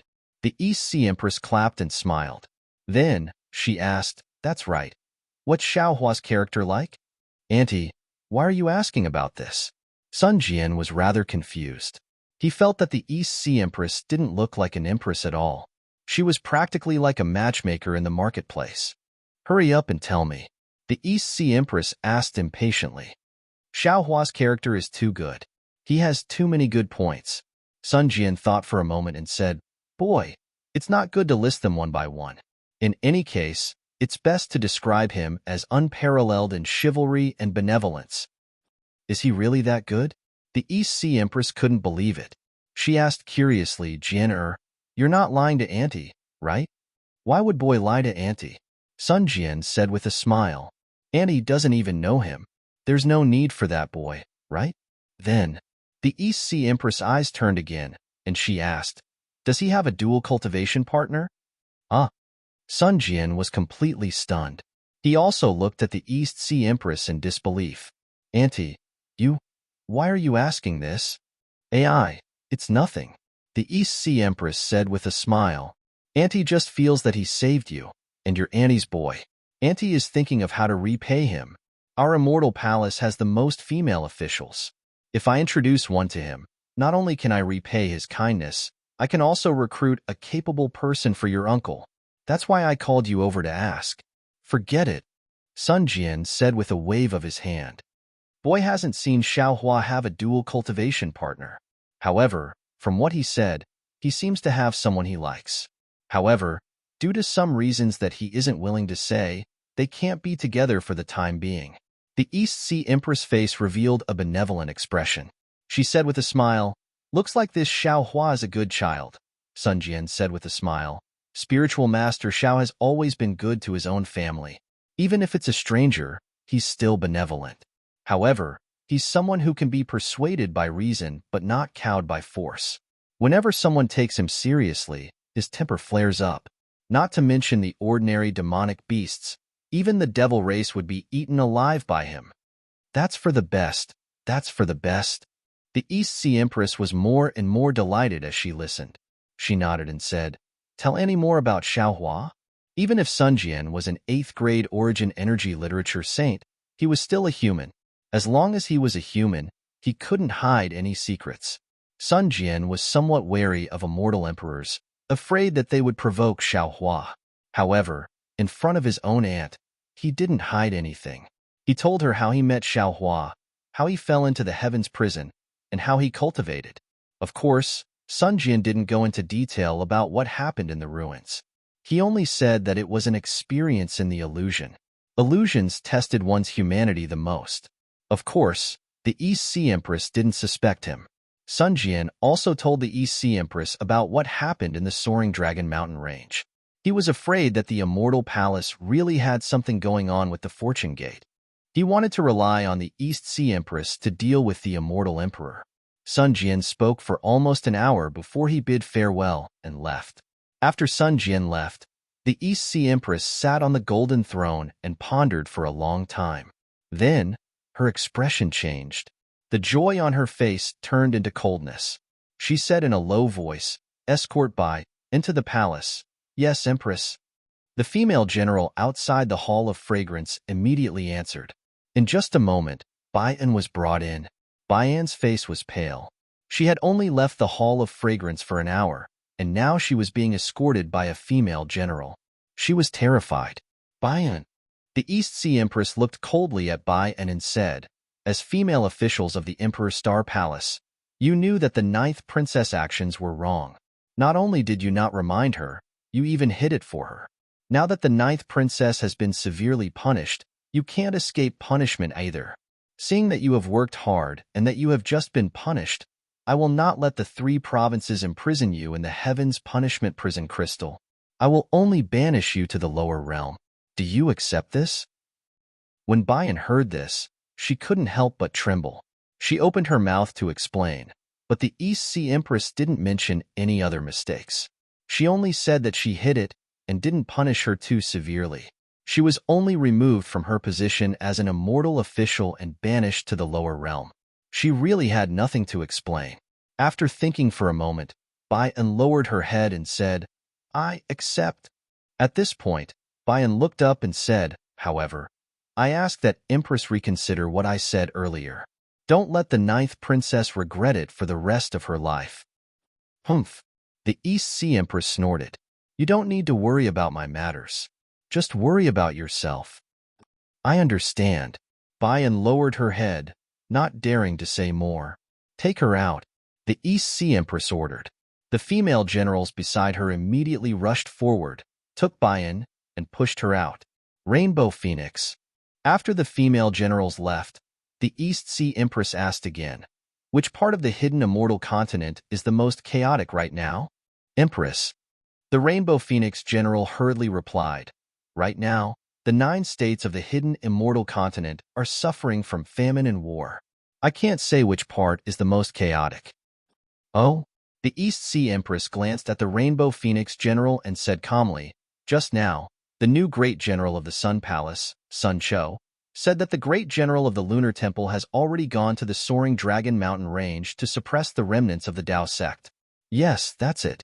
Banish by into the soaring Dragon Mountain Range." You're tuning in to the Warrior Lore YouTube channel. Don't forget to subscribe and join us on this journey to catch the most captivating stories.